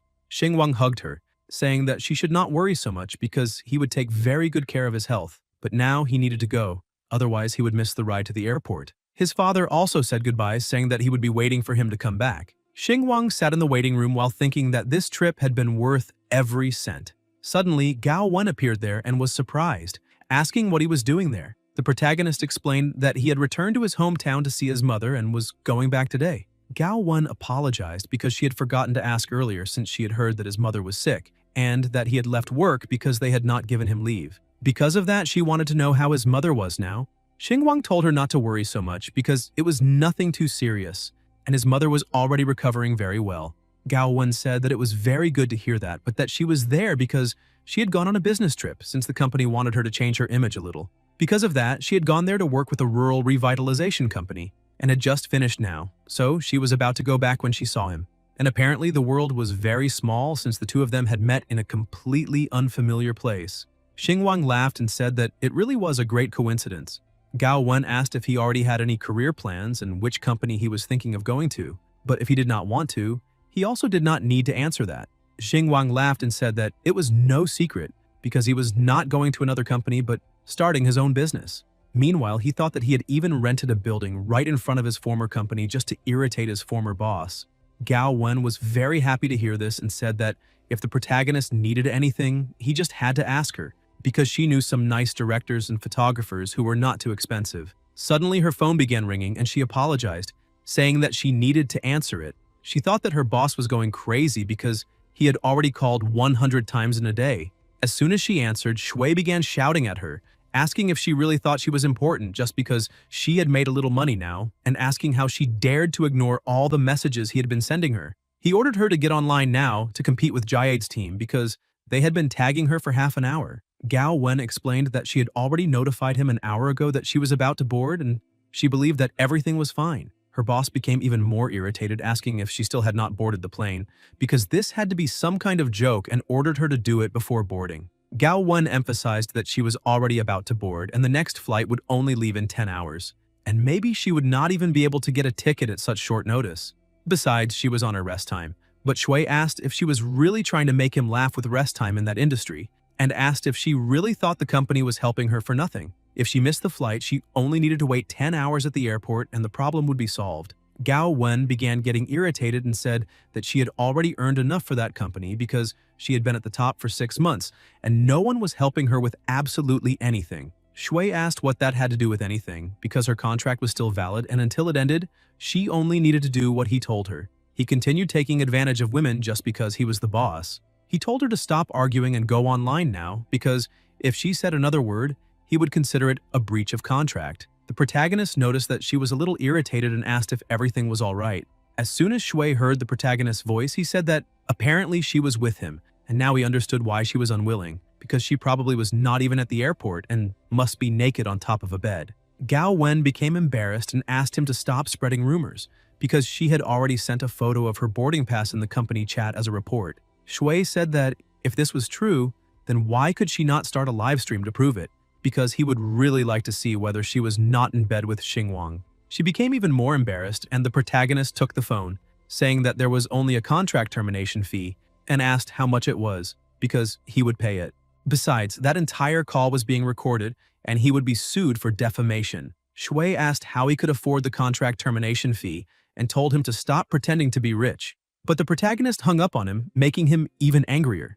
Gao Wen asked if he was really going to pay the contract termination fee for her. She wondered what right she had to accept such kindness. She told the protagonist that actually the situation inside that company was still very good, because her boss only caused trouble once in a while, and right now they would demand an absurd penalty for breaking the contract, so there was no need to let them gain such a huge advantage. She emphasized that she was also saving money to pay off that debt. Xingwang explained to her that she did not need to feel bad about it because he was also doing it for his own benefit. He emphasized that he was starting a media company right in front of the Meow Group and wanted to find familiar faces to help him in the beginning. So what could be better for gaining recognition than stealing the best talents from those idiots? Gao Wen was surprised and asked if the protagonist really meant that he was going to start a business to rival them. She was so impressed that she began wondering who exactly that boy was and how he could have so much money. The protagonist emphasized that the salary he could offer at the beginning was a pure commission model, with half of her monthly earnings going toward paying the termination penalty. After the contract termination, they would split the net income 70% to 30%. 30% would go to him and 70% to her. She was happy, saying that if he was not a kind person, then no one else in that world could be. Xingwang smiled and asked if she thought that percentage was too low, but she said that was not it and that this percentage was actually very high, saying that he did not need to help her that much. Gao Wen thought that a live streaming company giving a 50% split would already be very good, and the protagonist was paying her contract termination fee, so giving her 20 to 30% would already be normal. Xingwang told her that she was the only one in the Meow Group who had never looked down on him, so she had helped him a lot, and now he was only repaying all the kindness she had shown. Since she had treated him as an equal from the very beginning, it was natural for him to return all that kindness. Besides, he had a great eye for people and believed that she would have a bright future. For that reason, he was asking her to change jobs to help him make a lot of money, because he believed from the bottom of his heart that she would be able to bring in far more money than the termination penalty. Basically, he was only advancing the payment for her. Gao Wen was moved, thinking that the protagonist was clearly offering her a branch to save her from drowning. Even so, he insisted on making it seem as if she was doing him a huge favor. Happily, she smiled and said that she accepted. Sometime later, inside the Meow Group media office, the protagonist and she went to his former boss's office, and he angrily asked if she was really going to believe what that man said in bed when her mind was shaken by desire. Because if she kept following that idea and the protagonist could not pay, then she would be the one left with all the debt. Xingwang, irritated, told him to shut up, stop wasting time, and immediately call the legal department, because he was there specifically to terminate her contract and did not have time to waste there. Shui stood up, asking if the protagonist knew how much that girl was worth now and whether he could really pay her contract termination fee because he had heard that he had recently made some money and was loaded with cash. But when poor people suddenly got rich, they could easily lose themselves. He touched the protagonist's shoulder and said that, as his former supervisor,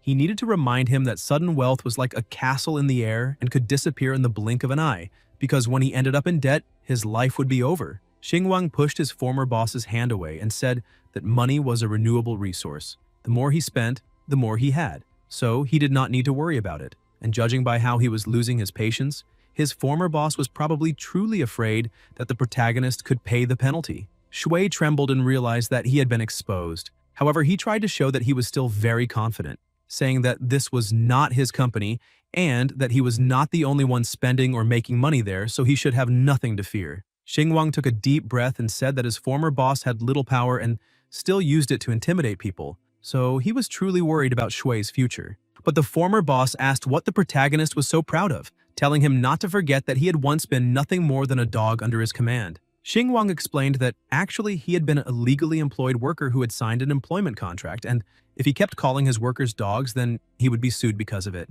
Besides, he should remember the company's 5-year clause prohibiting the spread of false and defamatory statements or information that harmed the reputation of either party, valid even after contract termination. So he would like to emphasize that if he heard Shui spreading malicious rumors again, the right to sue him on Gao Wen's behalf would still be valid, and it would happen. A short while later, inside the meeting room, the HR director said that the contract for both parties was there and that they needed to sign it.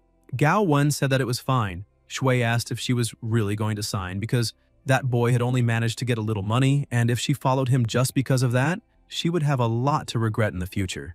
Gao Wen signed the contract, saying that she did not need his concern because the contract had already been signed. Shui remained irritated and said that the termination agreement had already been signed and questioned when the payment would be made, asking the protagonist not to pretend to be generous just to get a signature and then disappear, leaving the mess to her. Xinguang showed his phone and asked what the hurry was, telling him to check, because the payment had been made 1 minute ago. Shui asked if he really had tens of millions in cash, or if he was just joking. But the protagonist told him to stop being an idiot because whether it had really been paid or not, he could personally verify it with the finance department. Xinguang looked out the window and said that being part of upper management was really nice, because the view from the building was excellent. He laughed and told manager He that they had a long future ahead of them. The system congratulated the host for understanding the true essence of spending money, because money only grew when it was truly spent wisely. Because of that, the protagonist had leveled up, going from not looking at price tags to terminating contracts without asking the cost. And the reward for all of this was 99,999,999. The protagonist saw that reward and thought that sucking that company dry was no longer just a dream. Outside the commercial building, Qing King ran over, calling the protagonist, saying that this was a huge coincidence. She told Gao Wen that she had just heard she had resigned and asked if they could meet in the future. Gao Wen did not know exactly what to answer, and the protagonist asked why that would not be possible. They were in that commercial building, and she could go there to the cafeteria for lunch. Qing Ting was a little lost, not understanding what was happening, but suddenly the protagonist received a call and said that he needed to answer. As soon as he answered, a man said that his property certificate was ready and asked when he would like to pick it up. The protagonist said that he would go soon. The woman laughed and said that they would be waiting for his visit. Xinguang thought that he had almost forgotten he still needed to inspect that house. He told Gao Wen to take some time to rest and plan the future business, because he needed to handle a few things. She smiled and said that she would do her best, then answered Qing Ting's question, saying that Xinguang had paid her contract termination fee. Qing Ting said that she still could not believe that the former office handyman was actually a wealthy magnate, and one really could not judge a book by its cover. Meanwhile, at another company, a girl was saying that the VIP client was arriving and that they needed to stay alert so they would not disrespect him, because that was crucial for their performance. Because of that, they needed to make sure everything was perfect. The general manager said that he understood, and because of that, he would organize the reception immediately, ordering everyone to gather right away. The man said that Mr. Hang Xinguang, who had bought the 300 million house, was arriving, and everyone needed to go to the entrance to welcome him. They needed to make sure their clothes were appropriate and that they presented themselves well, because this was important for maintaining the reputation of Red Chung Real Estate. The man said that he was a very important guest, so they could not be careless. The girl became a little worried and asked manager Wang if he had any photo of this buyer because she was worried about greeting the wrong person. Wang explained that this young man was a mysterious magnet, so how could they have a photo? Rich people like that usually had a great presence.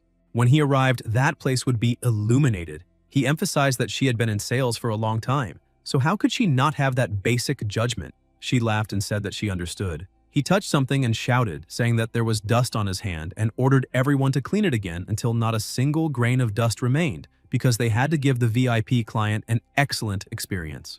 A short while later, the protagonist finally arrived and looked at everyone, thinking that this was what he expected from the first-class real estate brand Red Chung Swan Bay. Even the sales office looked impressive. However, he did not know why all those people were there, and maybe they were just waiting for the company president. He entered alone, and when he looked inside, he thought that the sales office really was very large, but there was no one inside. Maybe everyone was outside, and this promising house seemed a little suspicious. He looked at the model, saying that the landscaping of that villa area was really beautiful, with a pool for each house, exactly like on television shows, but he still did not know where exactly his house was located. The girl from before came up to the protagonist and asked what kind of house he would like to see because she could show him around. Wang called Irene. As soon as she approached, he asked if he had not already told her that they were not receiving other clients and questioned why she was not properly taking care of the entrance.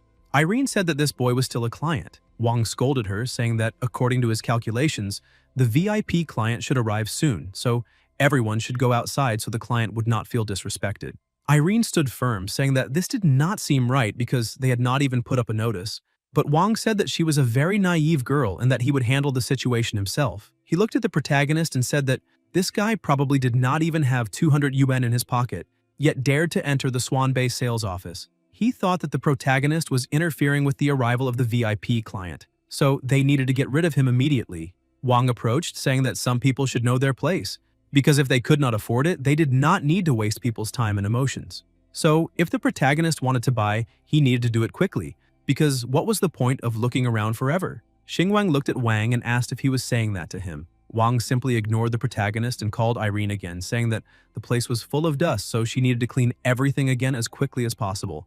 Because if the VIP client questioned the cleanliness, everything would be ruined, so she needed to sweep it straight into the trash. Xingwang continued saying that how would he know if the place was good without looking, and whether it was suitable for him or not. The manager said that judging by his appearance, he seemed not to have even 200 yuan in his pocket, and he could not afford houses that cost 300,000 per square meter. Wang emphasized that he had already given him a chance to leave with dignity, but if he insisted on embarrassing himself, then he could not blame him. Xingwang said that the management there did not seem very good. Besides, there were people who judged by appearance, so he did not think those houses were really worth such a high price.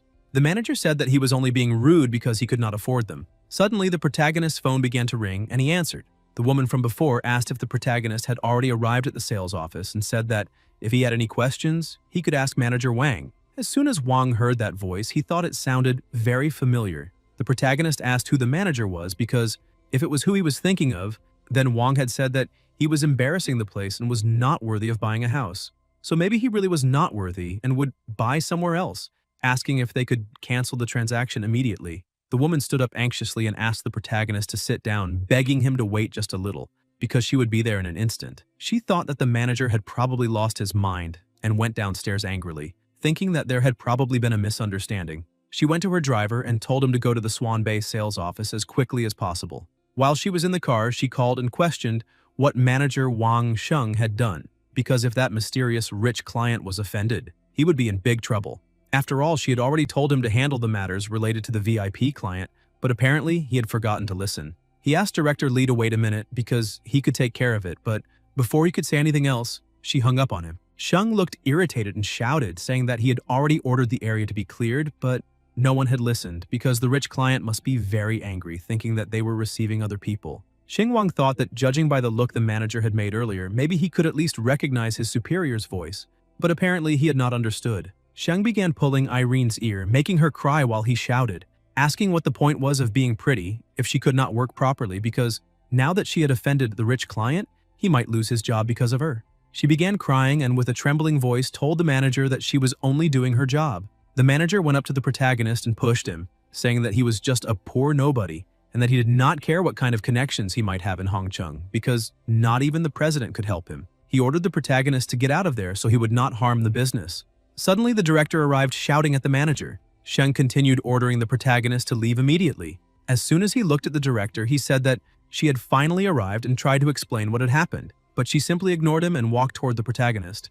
He thought that the director was probably irritated that the poor boy was still there, but the director bowed and called the protagonist Mr. Hang, introducing herself and saying that her name was Li Wanying, vice general manager of Hongcheng Real Estate, but that he could call her Xiao Li if he preferred. She emphasized that she deeply apologized for his unsatisfactory experience because the manager had been disrespectful, but she would like to ask for his forgiveness. Sheng could not believe that the director had allowed that boy to call her Xiao Li. Wan Ying stated that she would improve management to prevent such discrimination in the future. Irene was surprised to see that this boy was the VIP client they had been waiting for. The director continued saying that they treated everyone who came to the company with utmost equality and sincerely hoped that he could give them another chance. The manager still did not understand and asked the director if this was serious, questioning how that boy could be the rich client. After all, the mysterious client, the buyer of a 300 million property, how could he be so young and look so poor without even branded clothes or a striking presence? So why would he wear such cheap clothes if he had so much money? Wan Ying went up to the manager and continued reprimanding him, saying that she had warned him several times never to underestimate any client, but he had ignored her words. Sheng thought that now he was screwed. She remained irritated, saying that apparently he had become arrogant just because he sold properties, and that starting tomorrow he no longer needed to set foot in that place. Sheng began crying and knelt down, saying that he had elderly parents and children to support, as well as a mortgage and a car, and that his daughter was sick and needed expensive medicine. He tried to insist even more, saying that she knew his situation very well and that he could not lose his job. Wan Ying emphasized that he should have thought about that before because they ran a business and not a charity, and it was better for him to reflect on his actions. He tried to beg the protagonist, saying that he had been wrong to judge him by his appearance and asking for another chance.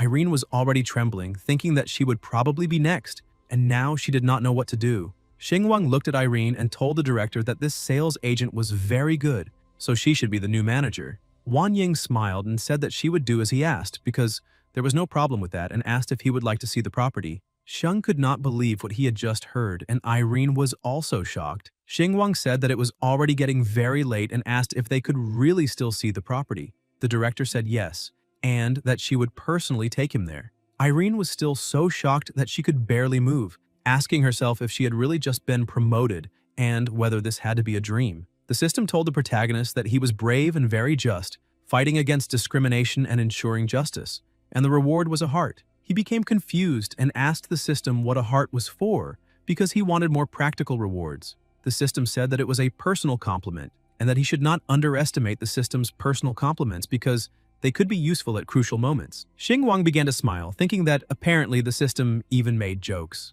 In the courtyard leading to the villa entrance, the gates opened, and the director said that those were the villa staff, responsible for all security and property management. All of them welcomed the new master. Wan Ying asked him to follow her to set things up with the automatic gate recognition system, because it would be quick. She picked up a briefcase full of documents, saying that all the property certificates and other documents had been prepared for him, and that he could review them whenever he wanted. He looked at the documents and thought that a luxury property worth 300 million was a lot, because he was just a nobody from the countryside who had never seen such an expensive property before, so it would be good to take a look at those documents. As soon as he held the certificate in his hands, he stared at it and thought that the certificate definitely looked premium. He tossed everything back into the briefcase and asked the director to show him the way. She was surprised by that, but thought that this was expected of a magnate because he did not even bother looking at the deed of a 300 million property. She showed the way and said that he should be the first to enter. She continued explaining that they had hired incredible landscapers specifically for the design of that villa's private garden. The interior had been decorated by a renowned international designer. She kept observing him, thinking that the protagonist was a low-profile magnate who treated money like nothing and must be the young master of some secret family, probably afraid of exposing himself too much, drawing attention to the family, or ending up being kidnapped.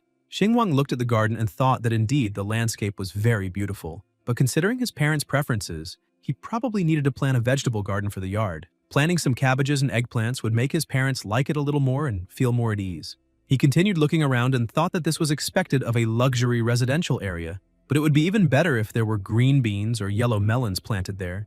Wan Ying said that If he was dissatisfied with anything, they could contact the designers to make modifications. Xinguang said that he would think about it for a while. He thought that he definitely needed some changes and that there were many impractical things because his parents would not feel comfortable that way. The system announced arrogance and emphasized that the host had found several reasons to dislike a 300 million property in just 1 minute, so he should not hold back anymore because he had just received a reward of 999 bonus points, and the system had also unlocked a new appearance. Xinguang was impressed, seeing that the system had even come with an appearance change. The system explained that when the host advanced to a new stage of life, the system also updated accordingly.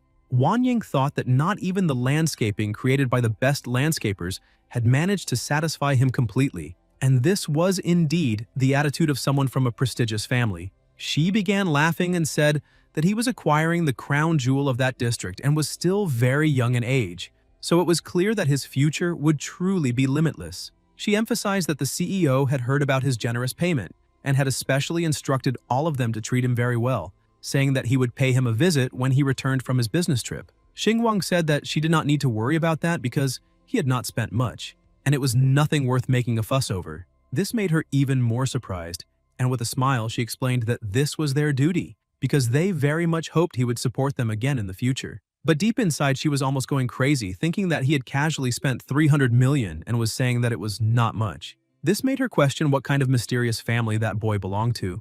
A little farther ahead, they finally arrived at the house, and she asked him to enter. Somewhere else, a girl was playing with some things and asked her uncle Zheng who had bought that property. Zheng said that it was a young gentleman with the surname Hang, and that apparently he seemed to be only in his early 20s. She was surprised, and the butler asked if she would like them to search that boy's background. But she said there was no need, because someone capable of casually spending 300 million on a property certainly was not an ordinary person. And if they investigated him, the protagonist might end up finding out immediately, and it would not be good to offend him that way. She asked him to select a suitable gift to pay him a visit another day. A grand celebration was taking place because after 3 months of preparation, Duojin Media was finally open for business. Xinguang sincerely thanked the director for the great effort in training all of them over the past few months, and everyone had to work hard because the rewards would not disappoint their efforts. The other girls who had also been hired shouted, saying that they would not disappoint him and that they would work hard. Xinguang and Gao Wen looked at each other happily at the start of a new empire. 3 months earlier, Gao Wen had been a little confused, asking if she really would not need to do live streams. The protagonist explained to her that a great resource needed to be used in the correct place. At the moment, they did not have quality employees, so they needed to prioritize recruiting and training new talent, and half of the profits from the new streamers would go directly to her. Gao Wen was surprised and asked if that was not too generous. Xinguang emphasized that she was the founding heroine of Duojin. Besides, experience was needed in every field, and she was the most familiar with the live streaming process. She understood the concept of operations and knew how to attract attention. Without her, he could not do all of this. But once the company stabilized, if she wanted to return to working in front of the camera, there would be no problem at all. Gao Wen said that this time she preferred to stay behind the cameras and not expose herself. At work, Shui noticed something on his phone and found Duojin Media's account. He was impressed to see that they had signed a fairly large number of streamers.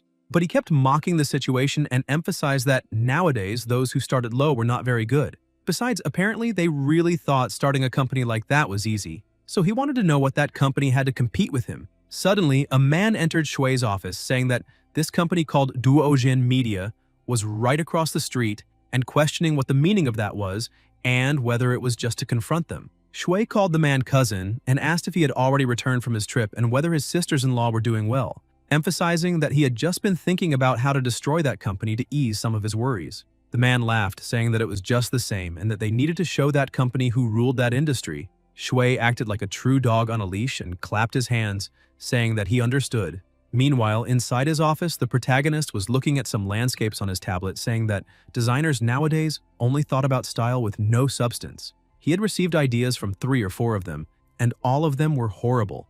Apparently, his 300 million property needed to be luxurious and creative enough. Suddenly, someone knocked on the door and the protagonist asked them to enter.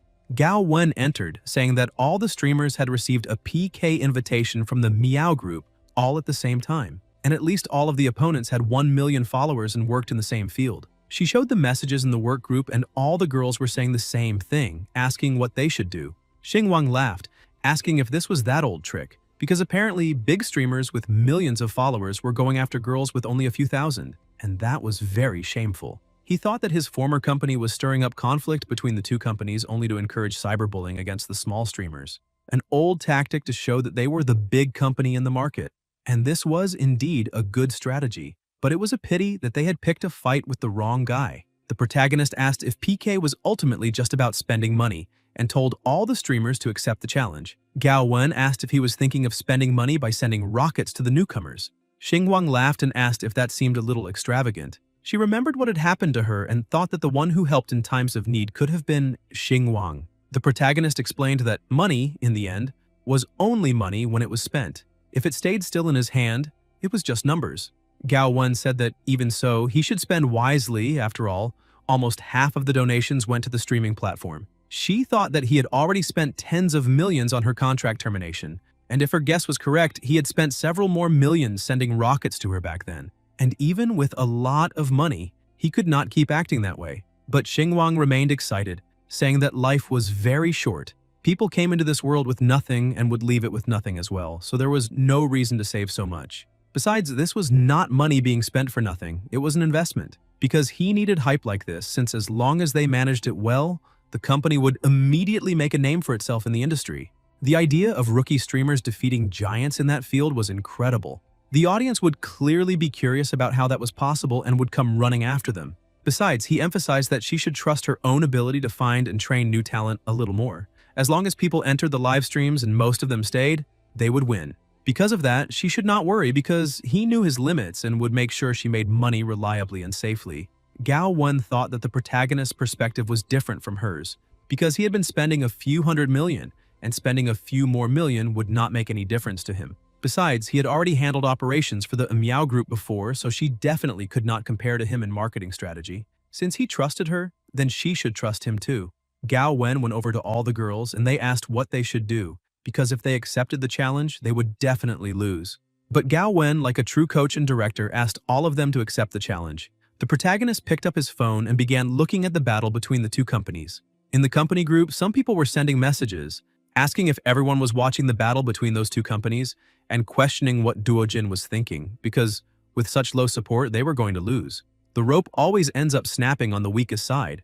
But Xingguang's true concern was whether he should choose a more Hawaiian style or a slightly more vintage style. Gao Wen entered the room saying that the votes in the battle were off the charts because they had come prepared, and she had let the big spenders focus on those battles today. She emphasized that all the accounts were ready and the funds were set aside. Because of that, she wanted to know when they would make their move. Xingguang asked her not to be in such a hurry because it was not the right time yet.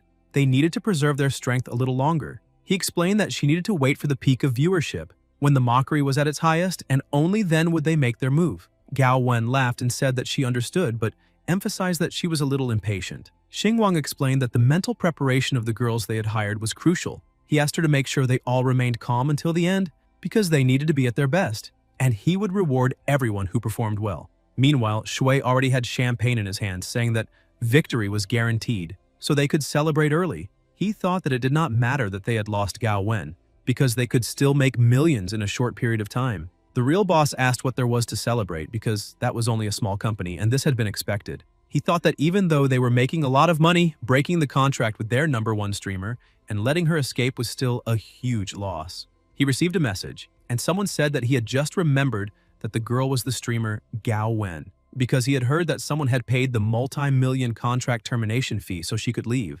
And now he could not believe that she had created her own company. It made sense that the average level of Duojin streamers was so high, and maybe that attack had been premeditated. The man became a little irritated, asking what this was and questioning why the manager had not warned him that Gao Wen had gone to Duojin. Shui thought that he could not let him discover that he had simply let that girl escape. He tried to smooth over the situation, saying that she had made a rich guy fall in love with her and pay the contract penalty. She had probably gotten too full of herself after receiving a few million in tips, thinking that she could become a boss lady or something like that.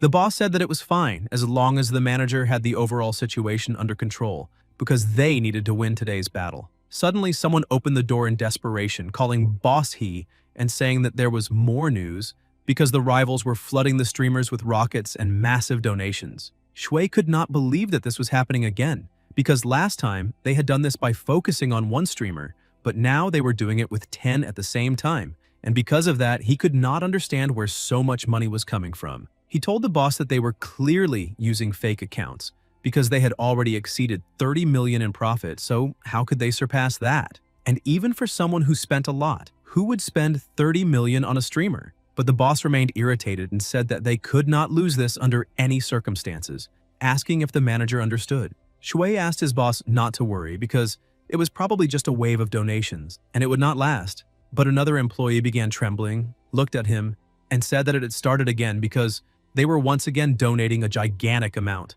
The boss remained irritated and asked the manager if that was really just a wave. He ordered Shui to crush the rivals immediately. Meanwhile, inside the office, Gao Wen was watching the protagonist donate his money, unable to believe how he was spending. But the more he spent, the more the system congratulated him for spending and gave him consecutive million-level rewards. Gao Wen remained worried about the money and said that they were already winning, questioning why he needed to spend so much. She thought that the other side did not even have donation bars anymore and remembered exactly what had happened to her. And clearly, it had been the protagonist who had donated that to her. Besides, he had not even changed accounts, because the donor's name was exactly the same as the one that had sent donations to her. However, she thought that these numbers were already far too high, beyond what a second-generation heir from a rich family could spend. He sent another donation wishing prosperity, with 5,000 rockets all at once, and laughed, saying that they had never seen that much real money before because now it was time to show them how it was done. Gao Wen looked at the phone and thought that this was much more than just showing off. He called her, and she stood up ready. He asked her to always remember that they were aiming for only one goal, which was to reach the top, where no one would be able to compete. She said that she understood the purpose exactly. He said that now it was fine and that she could go raise the team's morale. Besides, she needed to remember never to forget the bet with the Meow group. He sat back down in his chair, thinking that this was the style of his dreams. He had finally managed to find the design he wanted. Nothing Hawaiian, French, or whatever else.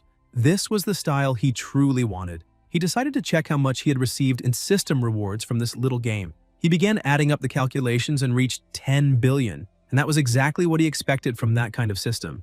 Guys, if you enjoyed the video, leave a like, comment, and subscribe to the channel so you don't miss new content. Thank you.